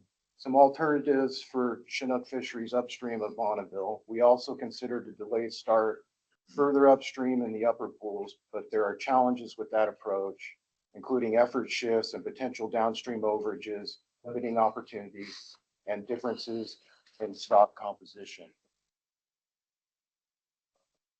And here are the season summary tables as described for the area from Lewis Warrior to Highway 395. And again, these tables show the same thing, season dates, daily limits, Chinook captain, associated release morts by sub area.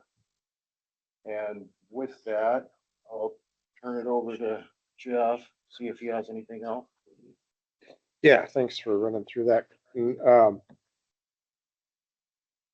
These fisheries are a bit challenging. Like I was talking earlier about just the reality of migration timing. I mean, that issue is particularly acute in these fisheries.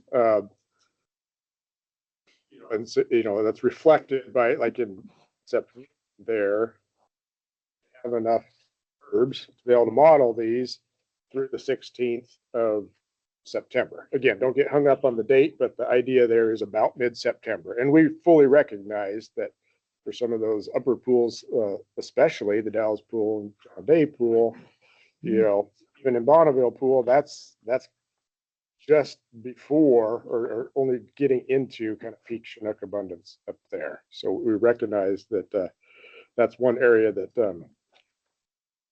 has some problems with timing and abundance availability. So to be able to address that, like Quentin walked through, a couple keys to get at that. The delayed start is one. We've talked about that a few times in the past. It's still a concept to be able to get Chinook retention deeper into September. The other approach that we modeled out this year was a limited days per week approach to get to that same thing, just to get deeper into September.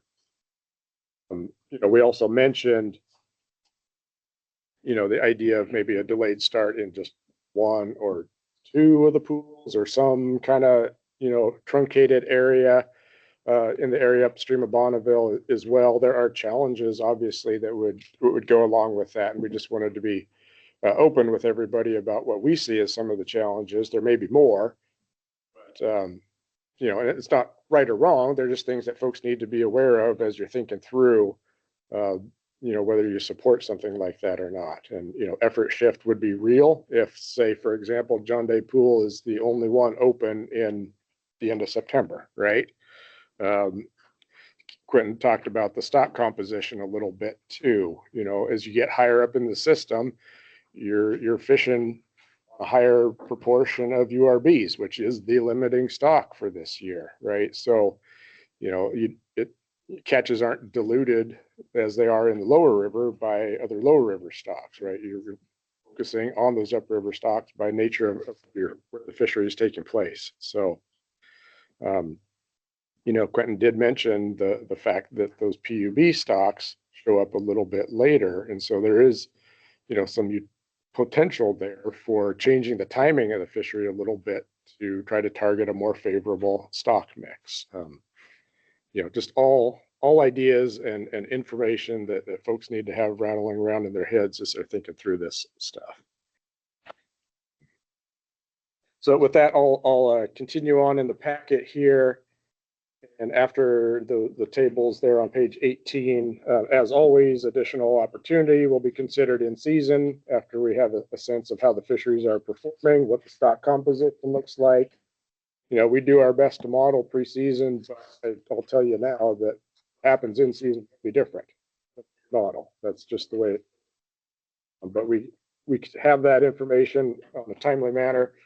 We can adjust to that in season as we move through. The recreational allocation of herbs is no more than 10.5% harvest rate. That's the splits from the commission guidance there. And we've got an associated LRH exploitation rate with these concepts described as right around 7%. And the tributary recreational fisheries, which we're going to move to here in a second, are expected to use 0.3% of that. Okay, so next page, we've got a chart here, page 19. This is our summary of steelhead regulations. As everyone's well aware, we've been dealing with some fairly low steelhead abundances for about a decade here now. We've had to take a series of different actions to reduce harvest on those, including rolling block closures, reduction to a one steelhead bag, also implementation on the Oregon side of those thermal angling sanctuary areas around several tributary mouths upstream of Bonneville that are angling's closed, as you can see in the middle of this chart, from mid-July through mid-September. So no real differences last year in this table. A lot of information here, but essentially we're planning to roll out the same steelhead regulations as we did last year, which does include that closure in the lower John Day, which was new last year, starting September 1 through the end of.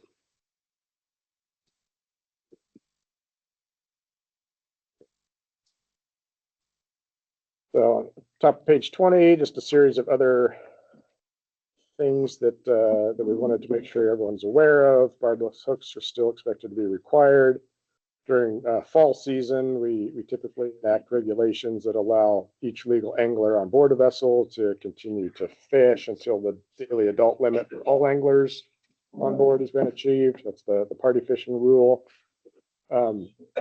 Somewhat new, that third bullet down, I'd characterize it more as a clarification, but there is a change in this year's Oregon regulation book in the Columbia River zone regs to clarify that continuing to angle for jack salmon is prohibited after taking the combined daily adult bag of salmon and or steelhead in the Columbia zone. This really comes up during the summer season. We don't have Chinook retention open. We were getting some reports over the last couple of years of people continuing to fish for jacks after they'd achieved their steelhead bag, but we're leaning on because the overarching statewide regulation doesn't mention steelhead. It just says salmon. So people are like, well, there is no salmon limit, so I can keep as long as I want. So we added a Columbia zone specific regulation to clarify intent there. And Washington will clarify in a similar manner in their regulations as well as listed here. And additionally, there is a closure area at the mouth of Tanner Creek, there at Bonneville Hatchery. This has been in the Oregon permanent rule for a long time now. That closure is from mid-August through mid-October. And just wanted to clarify that Washington will also enact rules to enact that closure area. So what to expect, next steps. Ryan stepped through some of this already this morning. But, standard process here. We're going to take the feedback we get from the group here and the discussion here, anything we get online, and then we'll start working through that over the next couple of weeks. And we'll come out of April Pacific Management Council meeting with our final season structures for the year.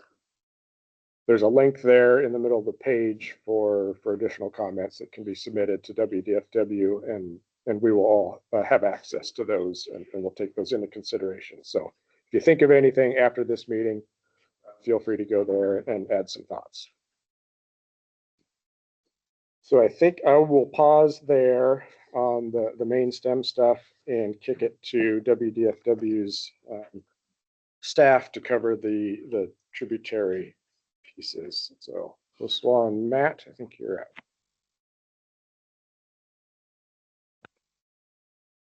You're welcome. Okay.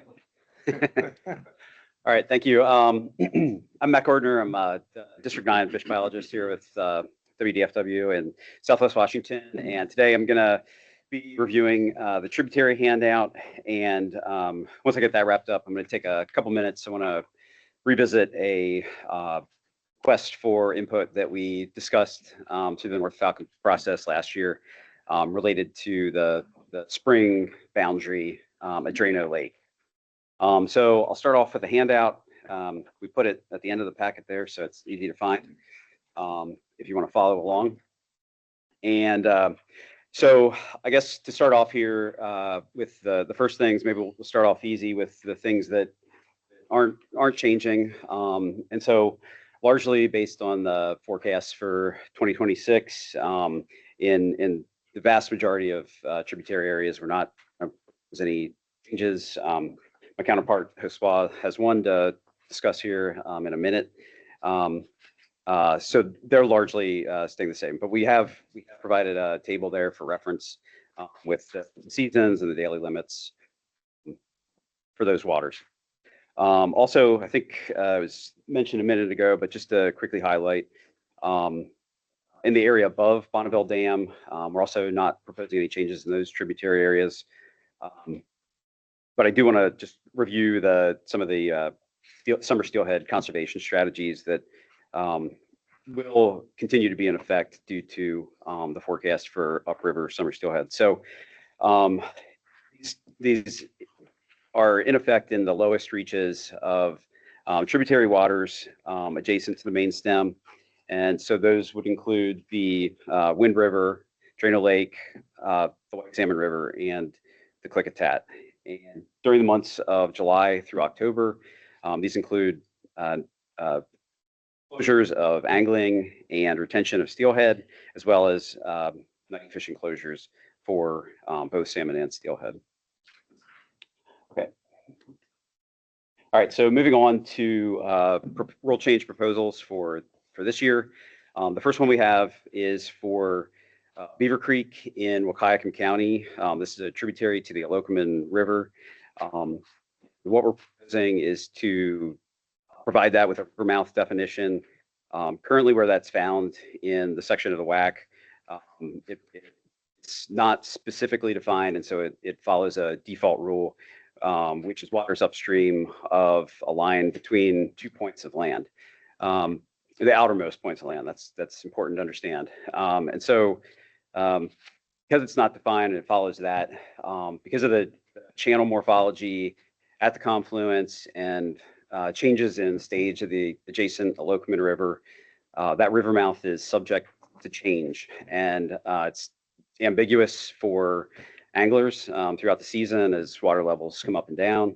And we feel that just providing a clear, defined boundary at the mouth would be better. Additionally, this will also provide a minor amount of additional area to harvest fish that are headed back to Beaver Creek Hatchery. So the proposal would be to define that boundary mouth with markers.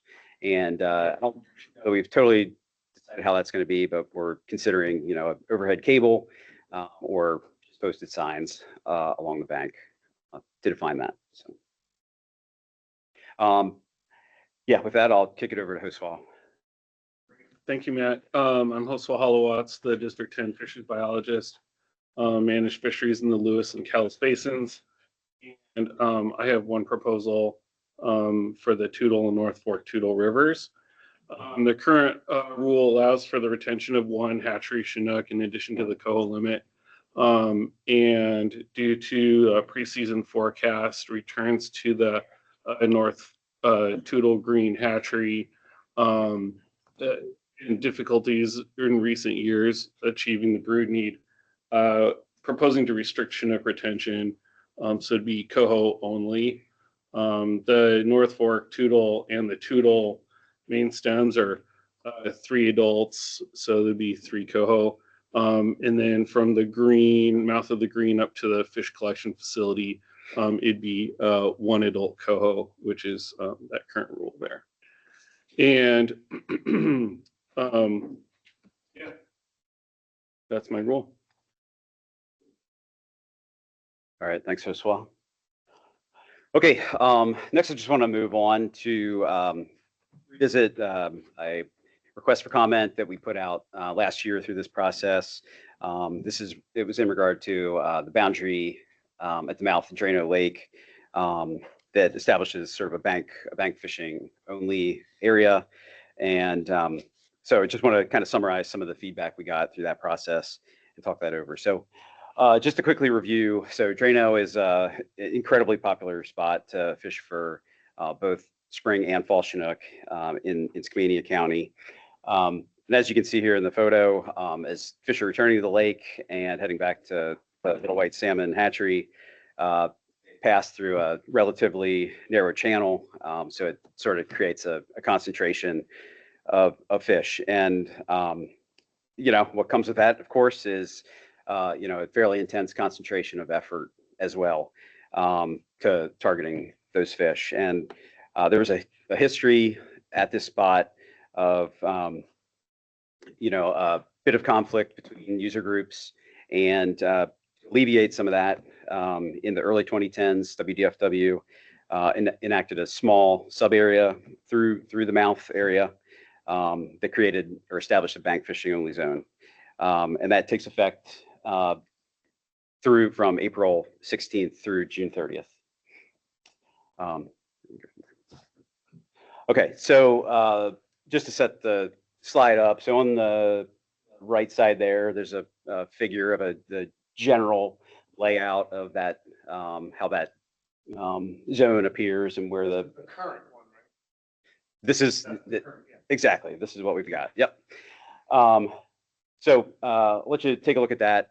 But while you're looking at it, just want to kind of review some of our fishery goals for Drano. So first and foremost, we want to provide an orderly fishery there to harvest spring Chinook. That's fundamental to the agency mission and really at the core of, I think, what we do. We also want to provide diverse user groups with opportunity, and that would include both boat and bank fishing. We have policy guidance in Commission Policy 3608 on this. That's the North of Falcon 24 through 28 policy, and that speaks to providing diverse fisheries. Moving on, we also collaborate, with co-managers in that area and incorporate those co-management principles into our annual planning. Sort of an example of this is we have a long-standing Wednesday closure to provide tribal harvest with Yakima Nation in there. And then lastly, we want to manage the fishery in a manner that supports broodstock collection and achieving that goal at Little White Salmon Hatchery. And that is production that's mandated in the USV Oregon Management Agreement. All right. Okay, so just to recap or circle back to the request for comment. So that our input request last year was motivated by sort of a resurgence in, say, a little bit of documented boundary infractions, and as well as some resurfacing user conflict that was circulated on social media. So last year during the North of Falcon process, we asked for, did a pretty open-ended request to solicit any input or comment or ideas that anglers might have to help with achieving compliance or addressing this boundary area. So we made a recording that was captured in the northeast of McNary video presentation that was presented on the website throughout the duration of North Falcon. We also reviewed it here. Some of you may remember we discussed this and took comment here. And we also received a lot of comment through email. And so I just want to state kind of our purpose here. This was really just our first step in an ongoing process to monitor this fishery, get a better understanding of the perspective of users, the user group there, and to really sort of inform potential management options in the future. So,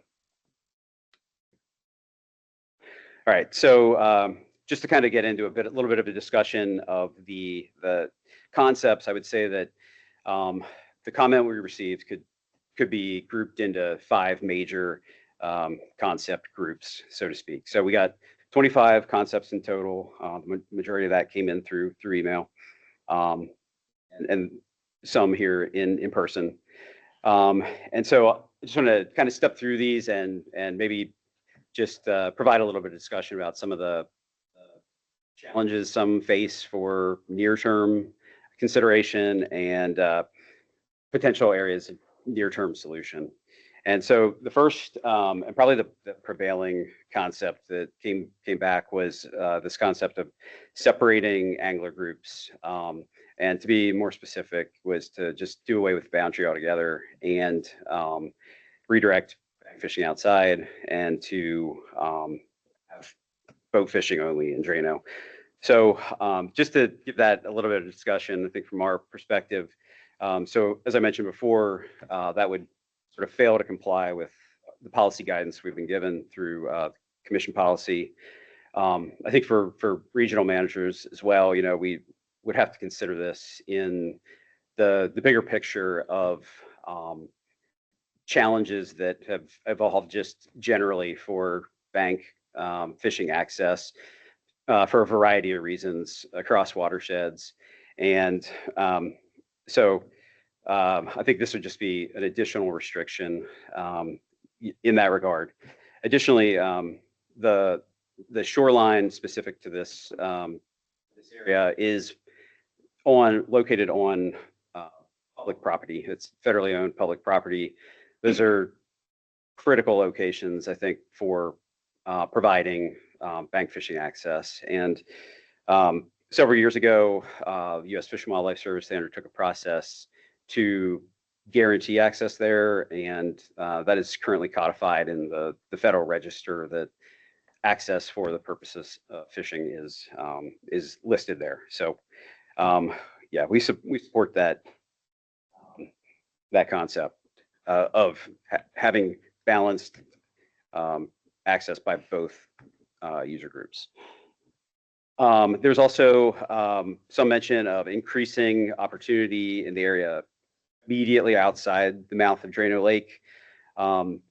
That would then default, I think, to or be subject to management through the U.S. Fee Oregon Management Agreement, and brings up several other considerations, including co-management, catch balancing, allocation, and at times, based on some previous years, potentially impacts to the broodstock collection at Little White. So we also heard comments to try managing the effort, and largely that was in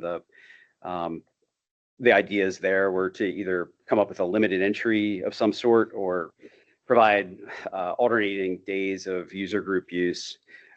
So specific to the first, WDFW, we don't currently have a framework or a system established for a limited entry system for fisheries. Also for the alternating days of use, any of these concepts would have to go through a rule making process, and I think there's a lot of uncertainty about how that would fare. Quickly jumping back to our goals, I think any approach or move in either direction, right, is going to result in reduced opportunity, probably in the form of angler trips on those days without both fisheries. And so, in a sense, we would be making a conscious decision not to realize the full potential that we could get from this fishery. Another concept was to move the bank boundary line back to the east. This was definitely a minority opinion, I would say, in the concept that we received. And as I already discussed, the majority of the comment was actually counter to not have that, or to just get rid of the boundary altogether. So for that reason, I think it's unlikely that that concept would gain support through rulemaking. The last one, and potentially where we do have some immediate steps we could take, was to increase outreach and education with users. And I think this effort, seeing this, was a first step in that direction. We got a lot of good perspective and feedback from the user group through this effort. In addition to this, these forums to gain insights. We've also used social media in the past to communicate about these rules with targeted ads. Also done some signage, come up with some focused signage for Drano as well. And so those are things we can continue to do. Okay, so with all that said, I do want to quickly just, I think, mention our approach for the spring Chinook fishery boundary this year for 26. So we're not proposing any changes to the existing boundary, either the rules or the current configuration and layout. One thing I will mention is that since 2023, we've been using a marker buoy to help identify that boundary, and it's been very effective at getting compliance with current rules and reducing user conflict. And at present, it appears that probably the current boundary line, the combination of the current boundary and deployment of the marker buoy is probably the best option that we have available. I think it allows for both user groups to access the resource. It also allows us to provide that opportunity, achieve those fishery goals. And so we're really maximizing those things. And so I think that's our approach will be to continue to use those two strategies, the boundary and the buoy together. And we'll continue to monitor how effective that is in this fishery and evaluate other options as they're needed in the future. So thanks for your time and allow me to review this. Thanks, Grant. I have do like a minute or so here. For that stuff. If you have any follow-up, get this to the boundaries. Talk about show the picture of the boundary again. Sorry. And I like the fact that you're not going to let anybody sit on the outside.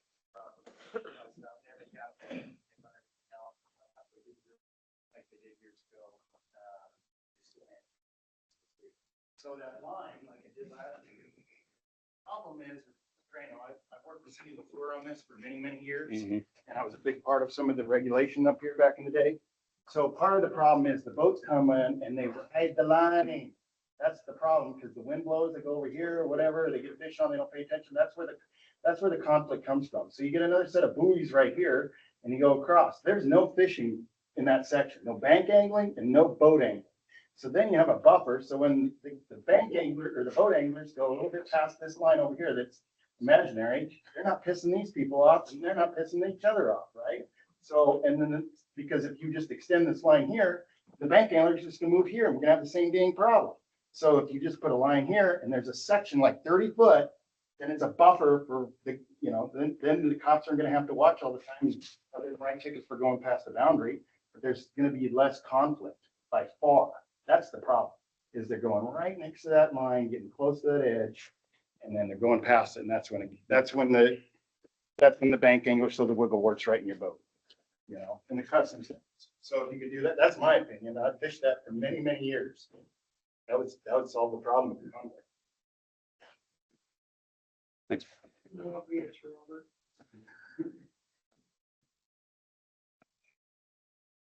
Thanks for the comment. Yeah. All right. Thanks. I think now we've got over an hour. We're scheduled to go till 2, so we've got an hour 15-minute here for discussion. I think this is the point where we want to sit back and hear from everybody in the room and everybody online. Like to get some feedback on last year's fisheries. We tried some things that were a little different, so we'd like to get a sense of any thoughts or opinions you have on that, but also specifically, feedback on any of your preferences or priorities relative to the concepts that we stepped through here for our main stem fisheries as well. And also keep in mind that non-mark select coho issue for October that I mentioned as well. I'd like to get some thoughts from everybody there. So try to manage folks in the room and online. I expect we'll get a fair bit here, but we'll just step through and make sure everybody's got a chance to provide some input. So with that, we'll start. Sean, I see you online. Why don't you go ahead?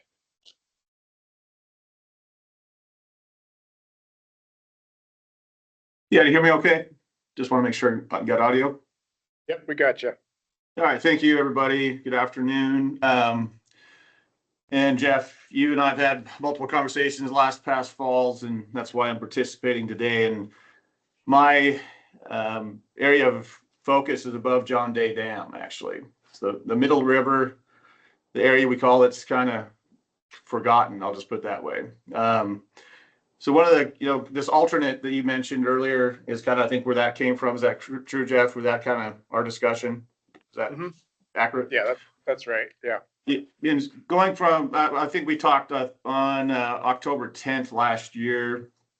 And at that time, you had mentioned that only 19 fall fish were tagged in the John Day pool prior to the closure on September 21st. And I'm not sure if that's exactly where it ended up, but the whole point is that at that, even though you extended a few days, due to the water temperature in that, in the area that we have here, I'm from Hermiston, Oregon, just to give you an idea. We do not have harvest success until that water temperature falls below 68 degrees. And that's through many years of journaling. Again, that's my depth finder temperature. So again, I'm not sure what your official temperature gauge would say, but usually our success really starts to pick up after that temperature drop. And also that coincides, usually the peak of the fall Chinook run is actually passed before we actually start having success. So we have, there's plenty of time for escapement before we really start even having an opportunity to kill a few fish. And again, the proposal that Jeff and I spoke about is adjusting the model and to really look at just the John Day and above area for more of a mid-September to mid-October fishery. That also coincides when the reach is open. It also coincides when the snake is open. And also with the hunting season and everything, I don't think we're going to have an issue with people following the run up. I think everybody's pretty much wore out downriver. But at least gives us an opportunity if we could get 500 to 700 fish that we could actually harvest in that month time frame, and then also we'd have a little bit overlap with our coho opportunity starting October 1st. So one thing I just want to mention, I speak for myself for being from Hermiston, but over the years, I meet people from John Day, Oregon. I meet people from the other parts of Eastern Oregon. So I'm speaking for them as well. And, for us to travel downriver, especially as with the gas prices today, to chase one fish, it's 2 hours to go to the mouth of the Deschutes. And again, for us to be even lumped in with that area downriver where they have that cool water and that opportunity, that's 100+ miles from us. So please, I think it would be nice to be considered for some alterations and, alternates here in this area for us to have truly a quality opportunity. Use that word earlier. And I wrote that down and underlined it. Currently, as is, we are not given a quality opportunity based on the closure timing and not even having, the opportunity to harvest. So that's all. I'll stop there. Ask any questions or answer anything if you want.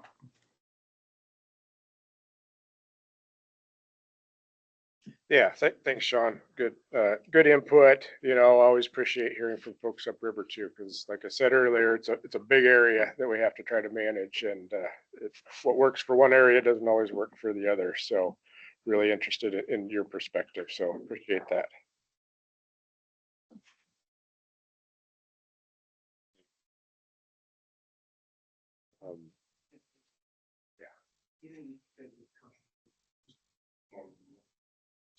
Yeah, he wants a different concept than what we have on the table, is what he's asking for. Yeah, We all want a different. Something in October. You do all the online ones. Yeah, actually, can you get a little more clarity there, Sean, on preferred start date? Was it October 1 or was it last week?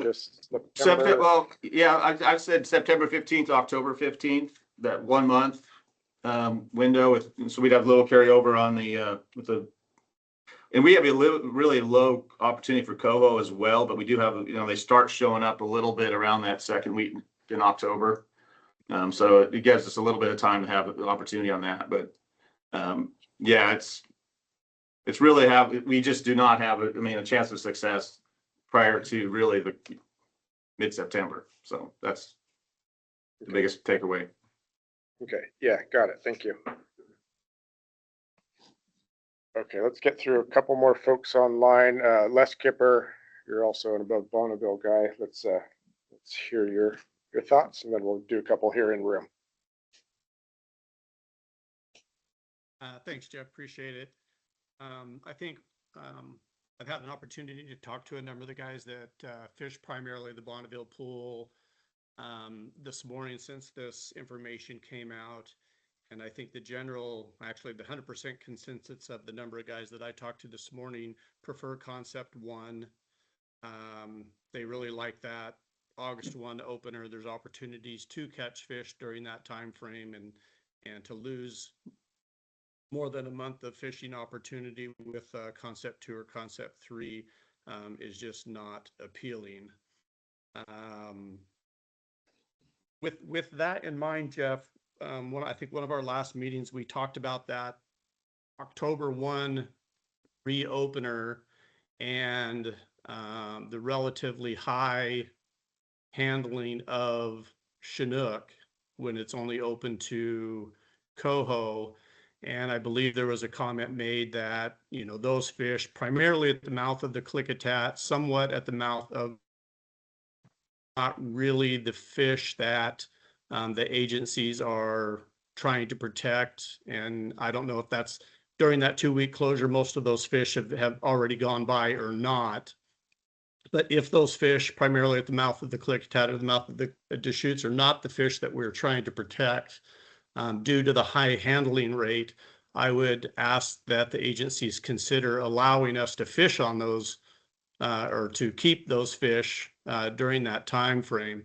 As you know, during probably that first week of October, that reopener, there's a number of people that were commenting on single boats catching 20, 30, 40 fish a day, with almost 100% of them being Chinook that had to be in turn released.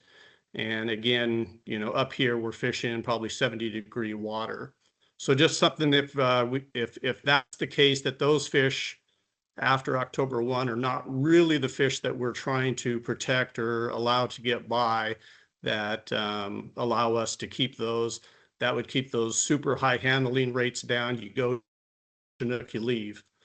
And then I was wondering, the gentleman, the staff that was talking about Drano, if he had any input on some of the commercial restrictions that the county was trying to implement or implemented at Drano, maybe not Drano anymore, but at the Wind, and if that had any effect on anything that Washington is dealing with at Drano. Thank you, guys. Thanks, Les.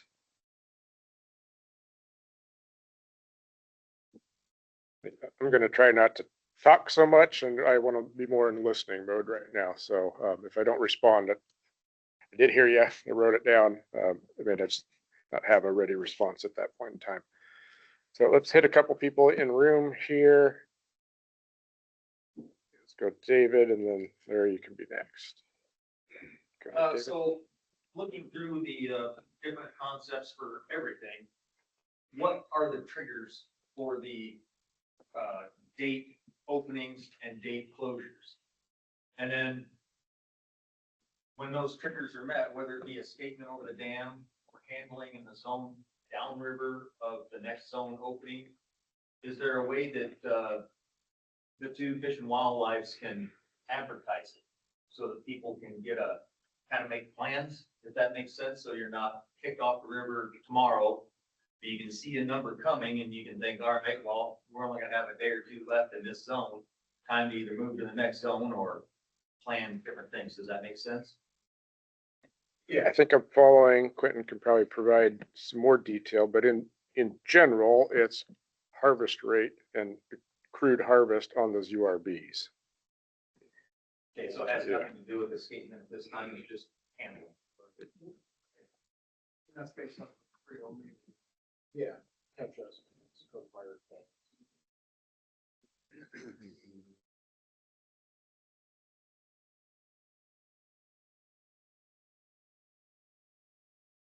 Yeah. Question, clean. So where are we at with monitoring with a $10 million budget for all of us to that? Where are we at? Are we gonna be able to monitor these fisheries? I think, yeah, I think the expectation is it's gonna be, okay, I mean, we're struggling. Yeah. I think we have the ability to monitor it at a reasonable rate of like the years past here, so. Yeah, no expected change here, yeah. Makes you see that a little better. So, Greg, if we can't monitor fisheries, let me just speak to that, right, as it states. Right, if we can't monitor fisheries, right, these are, yeah, we have ESA responsibilities, we have catch balancing responsibilities. So if we can't monitor fisheries, then we can't have fisheries, right? So if Washington wasn't going to be able to hold up there in the balance, communicate that to us and to the tribes and to know fisheries, and we would just have to stand down, right? Or we would have to come up with somehow the ability to increase our capabilities. So, yeah, like, if they're not gonna be able to monitor fisheries, if we're not gonna be able to monitor fisheries, that's not like, oh, okay, I guess we're gonna go ahead and have a free for all. That's like a five-alarm fire, and, you know, like, that's not modified stationary panic, that's full panic. No, I wouldn't want to be a free for all. So, yeah, Thank you for clarifying. so yes, we will be monitoring the fisheries. If I made a promise to tell you all the fish I caught and start conversation. Yeah, I trust Yeah. Charlene, you got some? Yeah, I was just gonna say, we're still in the process of deciding the specifics of what those $10 million in agency-wide cuts entails. So, I think maybe hold and ask us in another couple of weeks for detail on that. Larry? Right, thanks. So, you know, a lot of us have been around for a long time and we've watched this fishery evolve over time. You know, the challenge associated with mark selected fisheries for a lot of folks is just that. But, the reality is that is the game we're playing, right? To keep time on the water. Things that I look at when I think about, you know, my personal preference in the organization I work for, is time on the water. I appreciate the consistency comment you made earlier, but predictability is really the thing for us. Unpredictability is really difficult. This is a destination fishery, and especially in the lower Columbia where folks plan a year in advance to be down there. For me, having all of August and into the first week of September open, with a high degree of predictability is really important. I am a little concerned that West Puget Island doesn't align on this, upriver there, doesn't align with the same regulations. I worry about effort shift with it being that close to the lower Columbia, so that we might see folks heading up there. So I would encourage us to take a peek at that, what aligning those regulations in both those areas might look like in terms of, you know, maybe offering some more non-mark selected fishery in the lower river, but aligning those two areas up so you've got the same regulations at the same time. You're talking upstream and downstream Talking about of West Warrior? Puget Island. Yes. Okay. Yeah. See what I'm saying? So, yes. The other thing that, You're addressing concept one. yes, yes, sorry. So concept one has different regulations for mark selected fisheries from Bowie 10 to West Puget Island, and then West Puget Island and Lewis. And I worry about effort shift just because it's so close to each other. And maybe there's a way to align to provide a little bit more opportunity on the river if you do go some non-mark selective, mark selective in from West Puget. I also look across to the right-hand side where we look at number of Chinook Kep and the number of release mortalities, and that is substantially higher than two of the other three concepts, with the exception of concept 3. Concept 2, I'm concerned that a closure or not having salmon fishing open after September 7th is going to result in unpredictability of other areas. again, upstream or downstream. I would also, back to the coho conversation about, I would ask if there's an opportunity to model potentially a three fish. I think we talked about the mark rates changing significantly from early to late coho, from I think 42% or 43% to 63%. We also saw the early indicators of marine survival, the highest on record. I know that there's some other challenges in the marine environment, but fingers crossed, we see some reality, realize some of those returns. And it's exciting to be able to talk about non-mark selective coho opportunity, but I would ask us to consider modeling or looking at a 3 fish bag limit of hatchery fish versus the one adding a opportunity, just so we know. I don't have an opinion one way or another, but if it's impact neutral and we can still meet our conservation objectives with 3 fish hatchery bag limit, I think that would be something I would like to see. And then just looking at postseason versus preseason last year, I mean, I think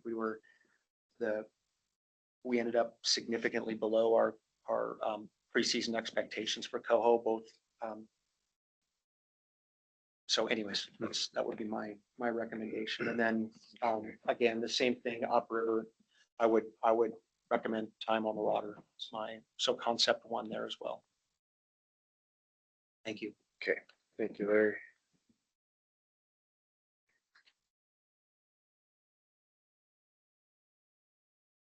Yeah, just an appreciation for the creativity. I mean, it's not easy. It's like trying to catch a train on foot here, to keep this fishery under control, but thanks. Great, thank you. All right, let's go back online here. All right, welcome, Ryan, you're back. Anyone else from the commercial breakout? I assume you guys are done. We're done. Okay. So folks are probably headed out and staff are gonna come back in. Okay.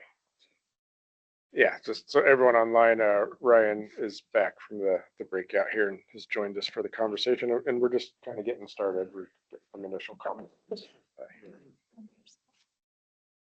So let's see, looking online, I see Jim Fowler.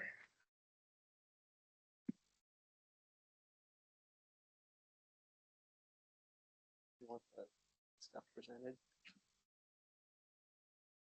Open charts up there. Yeah, the tables. Jim online, if you're able to come off mute, we're ready to hear your thought.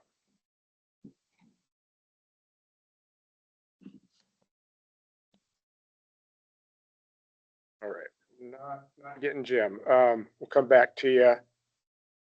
Next up, I see Francis.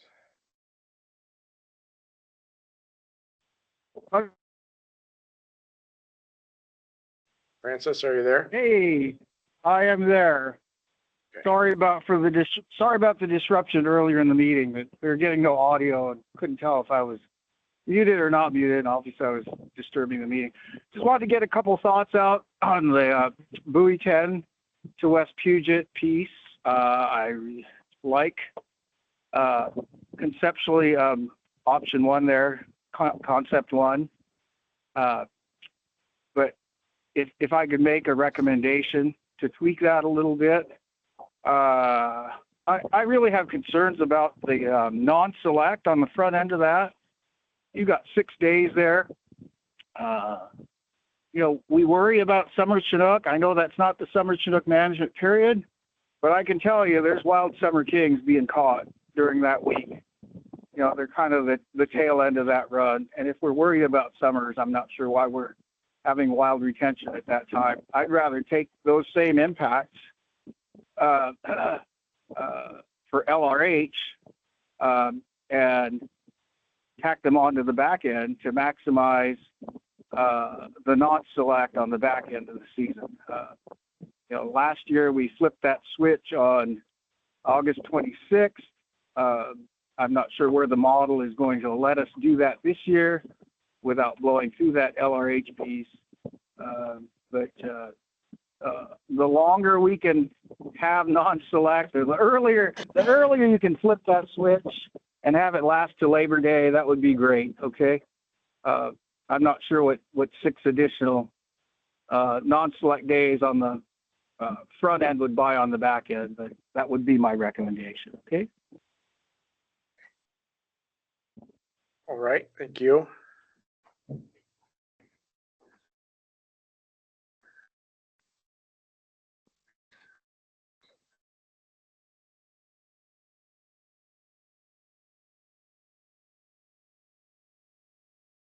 Yeah, I'm just writing notes down here, so.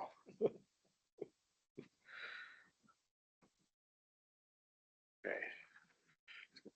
I've just kind of been going a couple. If I was to mention, that this year we're limited on herbs, whereas, days on the front end are, cheaper on herbs. So basically the intake there, as of 9/3, would likely not, be exchangeable for, it would possibly take the front 4 or 5 days. And these are rough numbers, but just saying, it's not necessarily LRH, in those concepts. The only concept where it's really LRH is the August 1 through, would be concept 3 for buoy 10 to West Puget. And that intersects fairly close with the herb sharing for each sub area. So just kind of throwing that out there a little bit so folks understand what's behind some of these dates and how those dates are shaped.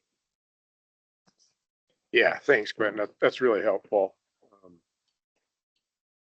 The stock compositions change through time. A day early in the month is not the same as a day later in the month, as we all know. So, yeah, important to keep in mind here. Additionally, these are like shaping concepts, right? As staff head into the PFMC process. So, this is not necessarily what you wind up with as staff go through that process. It's what concept do you want us to pursue as we go through those negotiations? So it doesn't necessarily mean that you wind up with exactly these dates and exactly this thing. It's what do you want us to pursue in negotiations and modeling as we move through that process. So just also keep that in mind. That's why we call them concepts, not season structures. Yeah, so, absolutely right. Thanks, Tucker. So I just kind of got doing 2 in the room, 2 online, just talking back and forth. So, all right, I want to check back with Jim Fowler and see if you're with us here, Jim. Can you hear me now? Yep, we got you. Okay, yeah, I figured out. Wish I could have been there with you guys, but they popped a new hip in me last week and I'm taking it easy. I want to give my support to concept 1 for buoy 10. I think that a version of that makes most sense. And I'd kind of like to echo what Francis was saying. My big concern is, whatever we can do to try and get to Labor Day. And I know Labor Day is later this year and it's as tough as it gets this year to do that. But the way these fisheries are going now, probably, historically the last few years, that weekend right around April 22nd, 23rd is probably going to be our busiest. And then with the popularity of the upriver fisheries, people kind of start migrating east. But the big concern to me for the lower river is once we start cutting off fisheries before Labor Day weekend, people, they just plan not being there. And that's why, last year worked out great. Labor Day weekend was open for any Chinook at buoy 10. And amazingly, the crowd was kind of, light as far as we're concerned, especially Sunday and Monday, you could pull right up and launch. So the crowd's just, it's different. It's different than it was 20 years ago. It's probably never going to be the old days with 3-hour launches again. And I'm a guy that fished Kalama. I got my start there. And I, you know, that section of river is not my place anymore, but I would like to see that section of river try and stay open till Labor Day too. I used to camp at the RV park there right at Kalama by the train tracks, and Labor Day weekend with families and stuff was a big deal. So to me, option one makes the most sense, but if you guys can tweak some days to try and make it work to where we can get to Labor Day, I think that'll help spread out pressure and effort throughout the system. If buoy 10 to Warrior Rock closes September 3rd, you're going to have a heck of a crowd in the dead zone up there. It just happens. So, and then as far as the coho thing that you guys are talking about for October, I know you said you don't want to do anything like that at buoy 10. Just a little something I've noticed the last couple years. Our crowd is never that great September, October for coho the last couple years. Anyway, it's not super crowded. But what we've noticed is the Wednesdays and like the Saturdays, Sundays, that there's full retention days on coho down in the Nehalem and Tillamook systems. People go there. Even though we've got pretty good fishing in the Columbia, they'll go where they can kill anything. That's just human nature, I guess. But if possible, if we could do, match the Columbia up with those days, it might alleviate some pressure on those systems. And it feels like if we have the fish to do it and spread that pressure out, that seems like that would be a no-brainer to me. But that's what I got. Option one, and thanks for putting this all together, guys. Yeah, thanks, Jim. I'd kind of point you to, I think it's concept 4 there that gets, that still retains an August 1 start at buoy 10 and gets as far as possible for that one. And that only gets to the 5th of September, which is still 2 days short of Labor Day. So, implementing a mark select regulation there only gets so far. So again, it does come down to that stock comp piece, and there's more herbs later. So unless there's some way to reduce herb harvest or create more herbs, that's our challenge. I'm just noting that as a challenge for us. Yeah, I totally understand that. I found it, looking at all that, I thought some of those concepts, I don't think, like, if you look at option 4 there, the effort shift out of buoy 10 by about August 20th of that month would be massive. Everyone's gone. They're moving upriver where they can go to non-mark select fishing by about August 20th. So I think your modeling there is probably flawed because you're not going to harvest any herbs at buoy 10 under that concept 4 plan. Everyone will leave by August 23rd at the latest. They're gone. They're up in the next zone. That would be the height of effort shift. So that's all I got. Thanks, guys. All right. Appreciate it. Okay, let's go back in room here. Okay, let's go. Jim Bidwell. Sure. I would support concept 1. I've seen it over the last year, heard more positive about that kind of fishery that I've had sometimes, especially out here, where you're not having sort of poison the fish. You have that small opportunity to be able to catch fish and piece quality right was well received. And it also seconds some of the comments you just heard on the coho fishery. There's a good fishery down there. Do something maybe up Magna 3 or something down there. Interested, there's a great fishery down there. Not everybody has to fish. Great. Thanks, Jim. Bill, go ahead. Yes, I'm gonna kind of add on, I mean, Tucker, you nailed it. We're gonna ask you to like go after these things. I think last year, I think we just learned, or let me rephrase it, last year I learned that water temps matter. I'm a little worried about that this year.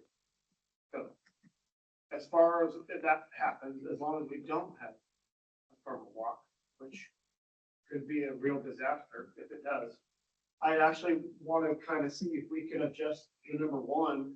I know that those days in the beginning, the non-marked select days aren't really of value, and we kind of said they're not going to really buy any days at the end. So just keep that.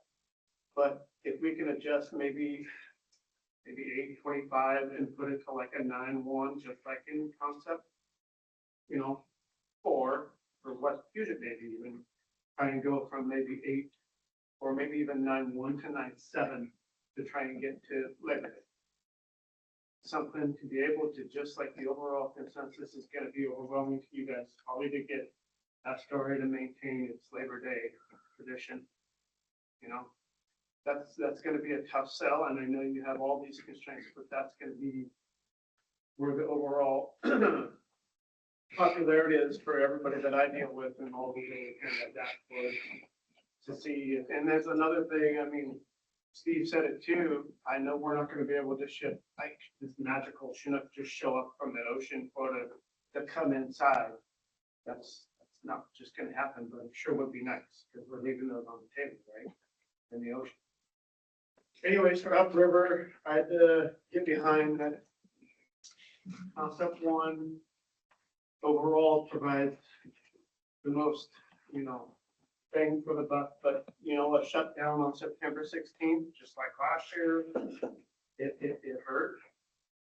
That was the thing, and if you're gonna try that thing, could really help out. That's all for now.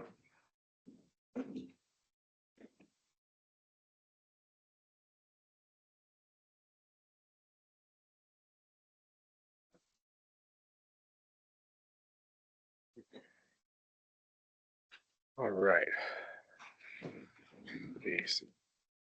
Jim's hand's still up. Okay, online, let's go to Jesse Vassar.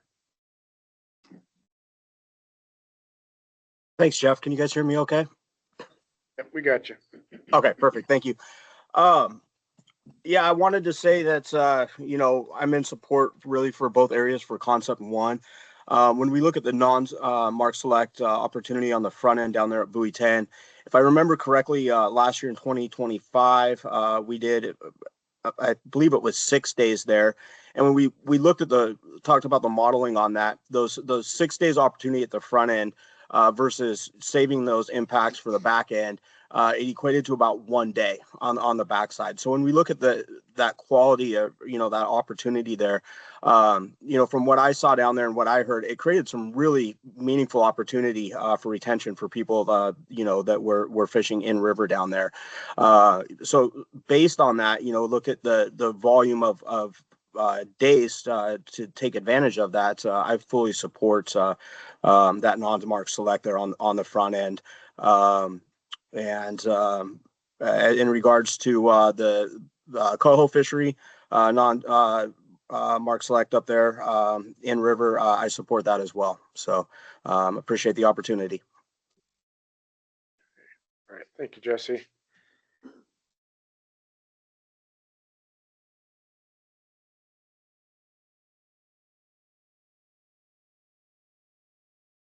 All right, staying online, we got Pat. Pat, go ahead. Yeah, do you hear me? Yep. Yeah, Pat O'Grady here in Astoria. I support option one at Buoy 10 there, and I want to check to make sure this is still closed from the Astoria Megler Bridge, the green buoy down to the log yard sawdust pile at that area there in Youngs Bay. That 101 bridge is still closed for the fall fishery. Yes, the Youngs Bay control zone will still be in effect. Great, thank you. Yeah, because those commercial fishermen pay for those fish that go into Youngs Bay.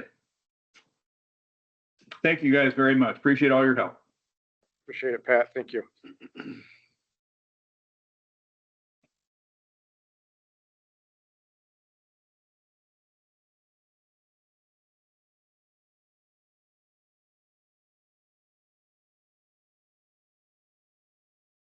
All right, anybody else in room here? Well, let's keep going. It's Steve. Okay, here comes the turd in the punch bowl. Go back to page 14 where you say staff would be limited non-mark selective coho regulations in October. We need to do that if at all possible. I think we've gone to the point where mark selective fisheries have become the gold standard instead of just the tool in the toolbox, which is what they were originally intended for. I think we need to use non-mark selective fisheries wherever they're possible. Biologically possible, opportunity possible by that is what I mean. So that we continue to emphasize that they're just a tool in the toolbox. So I urge you to do that. Going over to the options, concepts, alternatives, whatever we want to call them today. First thing I want to say is that I can remember when this Labor Day idea came up in the first place, and it's a pipe dream. When it falls on the 7th of September, as you can well see from your own models here, you would non-mark selected, you can't connect to Labor Day doing that. So we need to find another means of saying what our goal is in that fishery as opposed to saying it's just Labor Day, because Labor Day is it's a pipe dream. I am in support of concept one for several reasons. One of which is that you got non-mark selective on the front end, and you got non-mark selective on the back end. But even more importantly, is the dates on the back end where you have non-mark selective. You actually have got quality days there where typically the peak of the run going across Blue is sometime during that time frame, and you're allowing us to do non-mark selective where we can actually keep the quality fish instead of just the garbage fish. So that's important. I wish Larry was here so I could apologize to him for disagreeing with him, but I don't agree with the time on the water concept either. I believe if you balance time on the water with opportunity and quality fishing, then that's a real concept. But just to say time on the water, I don't agree with. I'll tell you what I told Joe Bloom. You know how long ago that's been? What, 30, 40 years ago? When we first started talking about opportunity. And I told Joe, I said, you know, if I wanted opportunity, I could fill my bathtub and sit in there in a lawn chair with my my fishing pole. But that's not a quality fishery. So you have to balance time on the water with quality. And I don't by any means go along with just time on the water for time on the water purposes. Q, I understand what you're doing here, matching up, trying to match up the end dates and so on, and the regulations, et cetera. But I want to go to the tribs for a second. And we've got on the Wind River a situation that I've been asking to have resolved for 6 years now, where if you look in the book here for the main stem, from July 1st to September 30th, it's any Chinook in the main stem. But if you stick your toe across the water on those buoys there at Wind River, it's marked selective during that same time frame. And I've been asking that be addressed now for 6 years. I should say it was 6 years in March. We're now in April. All communication on that stopped 4 years ago. And I appreciate what Matt did up there with the Drano thing, doing all that work and whatever, but I would ask you to finally respond to this problem we've got at the Wind River, the same way that you've got the problem at Drano. There's no excuse for not having done something about that in 6 years. It needs to be addressed. It needs to be addressed now. And you need to quit dragging your feet, and you need to get back to us with communication, of which there has been none except when I pressed it. No, I've got to believe that Jeff's not real happy with that up there either, having that discrepancy between the two fisheries. So, and don't, Bryce, don't even say anything right now because you haven't said anything for over 4 years. But we want to see some movement on this. And it needs to start tomorrow.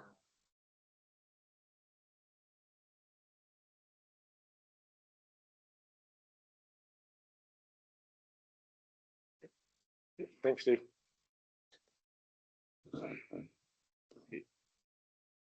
Anybody else here? Yes, Greg. I'm all about concept one here. My only thing is we were always trying to do the right thing. We can. But this has caused this delay, or not delay, but the gap in the season down there. It creates a problem on the river at mouth of the Cowlitz and mouth of the Lewis. No offense to you guys, but the guides come up there and they're trying to get their clients opportunity or trying to get them fish up there. If any fish up there, it creates some safety issues up down there. At the mouth of the Cowlitz. It also creates less income or economics for Astoria, Warrenton, Hamilton, Milwaukee, Chinook, and those seaside and more towns down there. I don't think we ever take any of that into consideration. Concept one is what we did last year, and that's it, so be it. But I want everybody to know that this creates a safety. There was a couple gentlemen, 3 gentlemen, they got run over last year from off the Cowlitz. And one guy ended up in the hospital for 2 weeks. He lacerated a liver and kidney and broke 7 ribs. And I even had to pull my air horn out and honk at some people because they were trying to get on the plane going up the Cowlitz. And that makes unsafe conditions. Now, what we can do about it, I don't know. But those are some of my thoughts on the Bowie 10 issue. On the Drano issue, are you talking about putting a boundary outside of Highway 14? Is that what I'm hearing you say?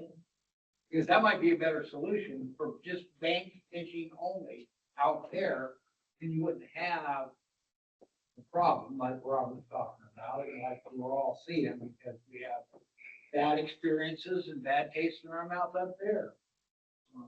It should be orderly fisheries, not fist fights going on and people yelling and stuff. And it, it's I won't fish up there. It's just too many people. So anyway, that's just some of my comments. Thanks for listening. All right. I mean, we can quickly respond to that question, Greg. No, so I think what we were saying is that in the comments we received, that was one of the suggestions. Completely eliminating bank fishing opportunity inside of the bound inside of the bridge there in Drano would be not be in compliance with our current guidance policy. So one of the other comments we received was to look at additional opportunity outside, but that wouldn't be eliminating the bank opportunity inside. And so that's another comment we received. So those are 2 suggestions that we received, and then we tried to identify some of the challenges with implementing them right now. So for this year, no, we're not proposing to move bank fishing outside only. There is bank fishing that can occur out there, but we wouldn't make inside Drano boat fishing only. Is it a USB or? Well, that was one of the comments. Yes, if we do increase, opportunity outside when the main stem was closed, for example, then it does affect allocations associated with UV Oregon. Yeah. So there's some hurdles. Yep. Thanks, Bryce. All right, let's go to Harry here in the room, and then got Don McBride online after Harry. I want to take us back to the meeting, we did a postmortem on the 20 policy. And as I recall, it was nothing but flowing the congratulations, appreciation to staff for having a terrific season. Everybody. It was actually before that, it was asked the food attendant development of our own. We got the thermal block. Food attendant all twice the expected catch. They shut down the fisheries off the river substantial. Fish on the canvas. We need to get in September. Ryan was instrumental in devising that opportunity to fish just above sand. We can start to fish all our ages. So my recommendation for all the areas is if it ain't broken, don't fix it. A lot of these suggestions. What worked last year was fantastic. After us getting the job. So if it ain't broke, don't fix it. That would say option one would be my recommendation. We did it. One caveat. That is, Steve said, I don't see how you're going to get to every day.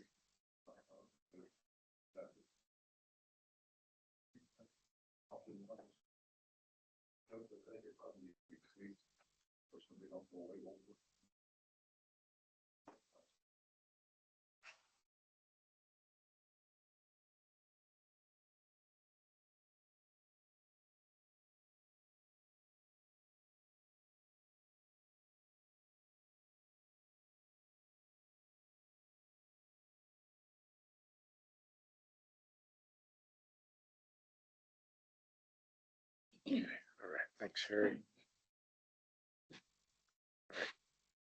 Dawn McBride, what you got for us?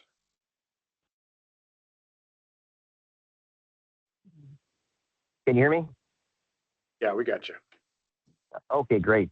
Hey, thanks again for the opportunity to comment. This is Don McBride, a recreational advisor from Tri-Cities.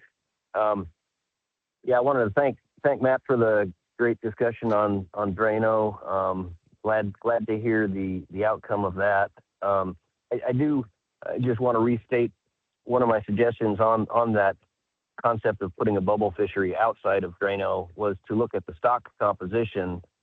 So I think you have some data available to you on stock comp there that could potentially allow you to not have to count those bank fish caught outside of Drano against the USP Oregon allocations. If that data supported that those were primarily Drano fish, you might have an opportunity to keep that bank fishery open outside when the Columbia is not open and not tally them against our upper allocations for the upper Columbia and snakes allocation for springers. But back to the fall fish, yeah, I think the option one looks like the best available opportunity there. And I wanted to, great comments by Sean, and he's right on as far as the McNary fishery. There's almost no Chinook harvest below McNary in that fishery until I would say close to October. It's worth at least looking at water temperatures and how the run is shaping up as far as escapement to the reach, and if there is sufficient fish across McNary, considering just at least giving a week or two of Chinook retention in that fishery below McNary, maybe starting October 1st when the coho opens, because last year almost all the catch in that area was Chinook. There were very few coho caught. Lots of Chinook released in that October fishery. But I just want to restate again my concern with the escapement to the reach. 20,000 fish last year was a real shock when we have so many fish hitting the river mouth. And I realized some of that was because of the thermal issues, but we did not have the thermal issues the preceding years, and we still, again, 3 out of the 4 years did not meet our escapement to the reach. So we just got to watch the watch the numbers arriving in the reach. Our biologist up there does a great job of tracking that real time throughout the season. And one of the things that really infuriates the local anglers is when we get shut down early in the reach. At the same time, they're adding opportunities downriver. That just doesn't play very well for us upriver anglers. That's it. Thank you again for the opportunity. Hey, Don, thanks for that. This is Ryan. Just a follow up. Could you clarify when you said concept one, are you referring to what area? And then I think I heard, yeah. Yep, go ahead. Yeah, I was talking about the option one for the buoy 10 fishery, all the way up to 395. Okay, the whole system. Perfect. Thank you. Yep.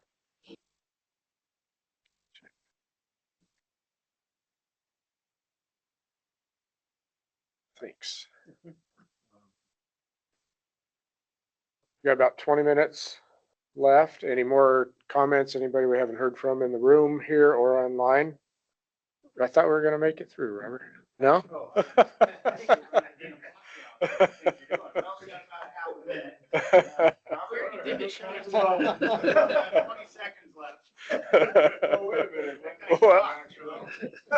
Well, now it's only 10, so. Anyway, I like concept one, the non-select in the beginning, well last year. The tulies, just like the ORHs, they're not a constrained stock this year. There's a bunch of exploitation. Also, we have, I think it's the VPH, I think that's an early run stock, in my correction, that's, so we have a freebie, essentially what they are as far as impacting, right, that first week as well. So I think that's a great concept. I like it. If you want to get to Labor Day, you're going to have no mark select and get rid of the 25th, 3rd, and non-select. Those 10 days. I'm almost like agreeing with Harry for once that maybe that needs to be altered. 25th to 3rd. They're probably big tide. Like non-select, or I'm not a non-select guy.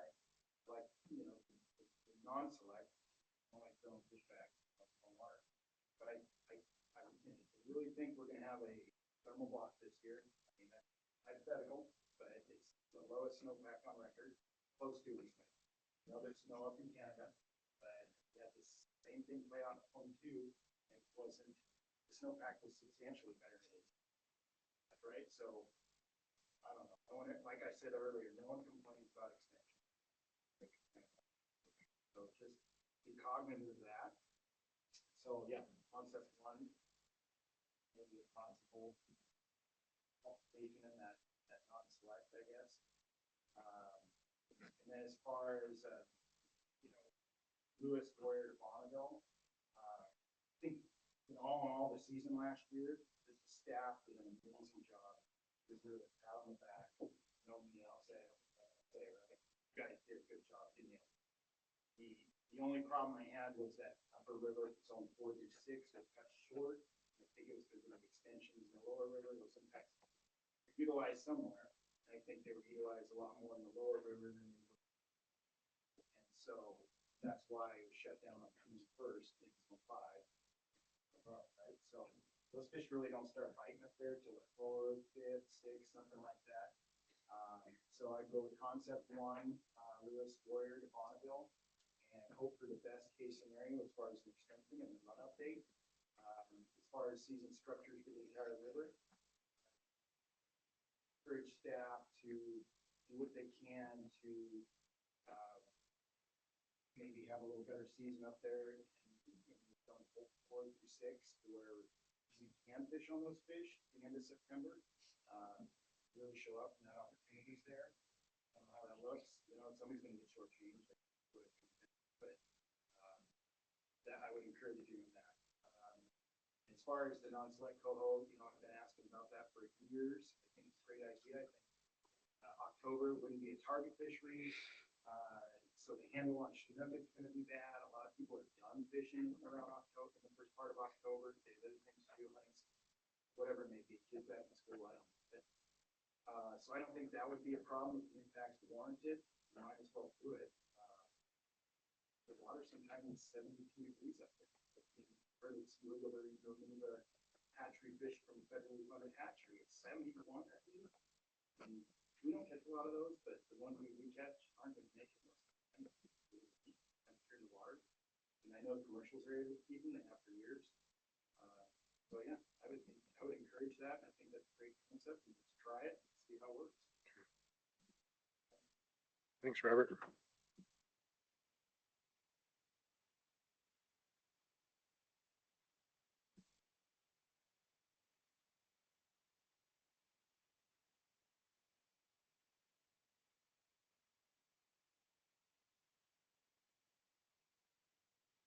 Anybody else in the room here or online? Guess we'll kind of do a last call for comments, thoughts.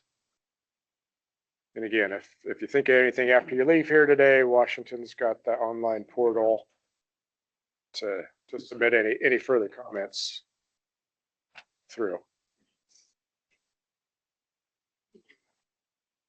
All right, looks like folks are wrapping up here. Not seeing anything else, any other new hands online either. So Brian, do you want to close us out?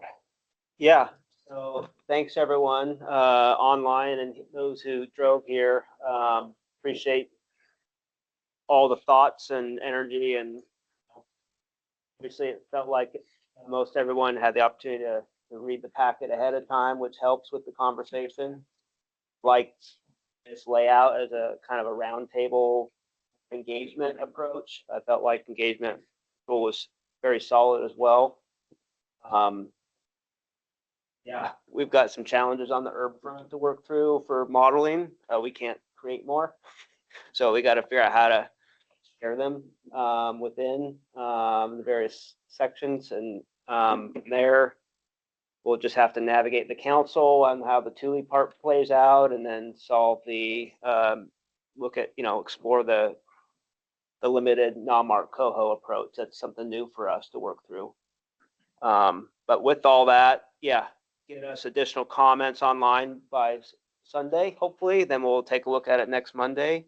And then the states will consolidate what we come out of North of Falcon Council and post online and go from there. So thank you everyone for your time. Drive safe.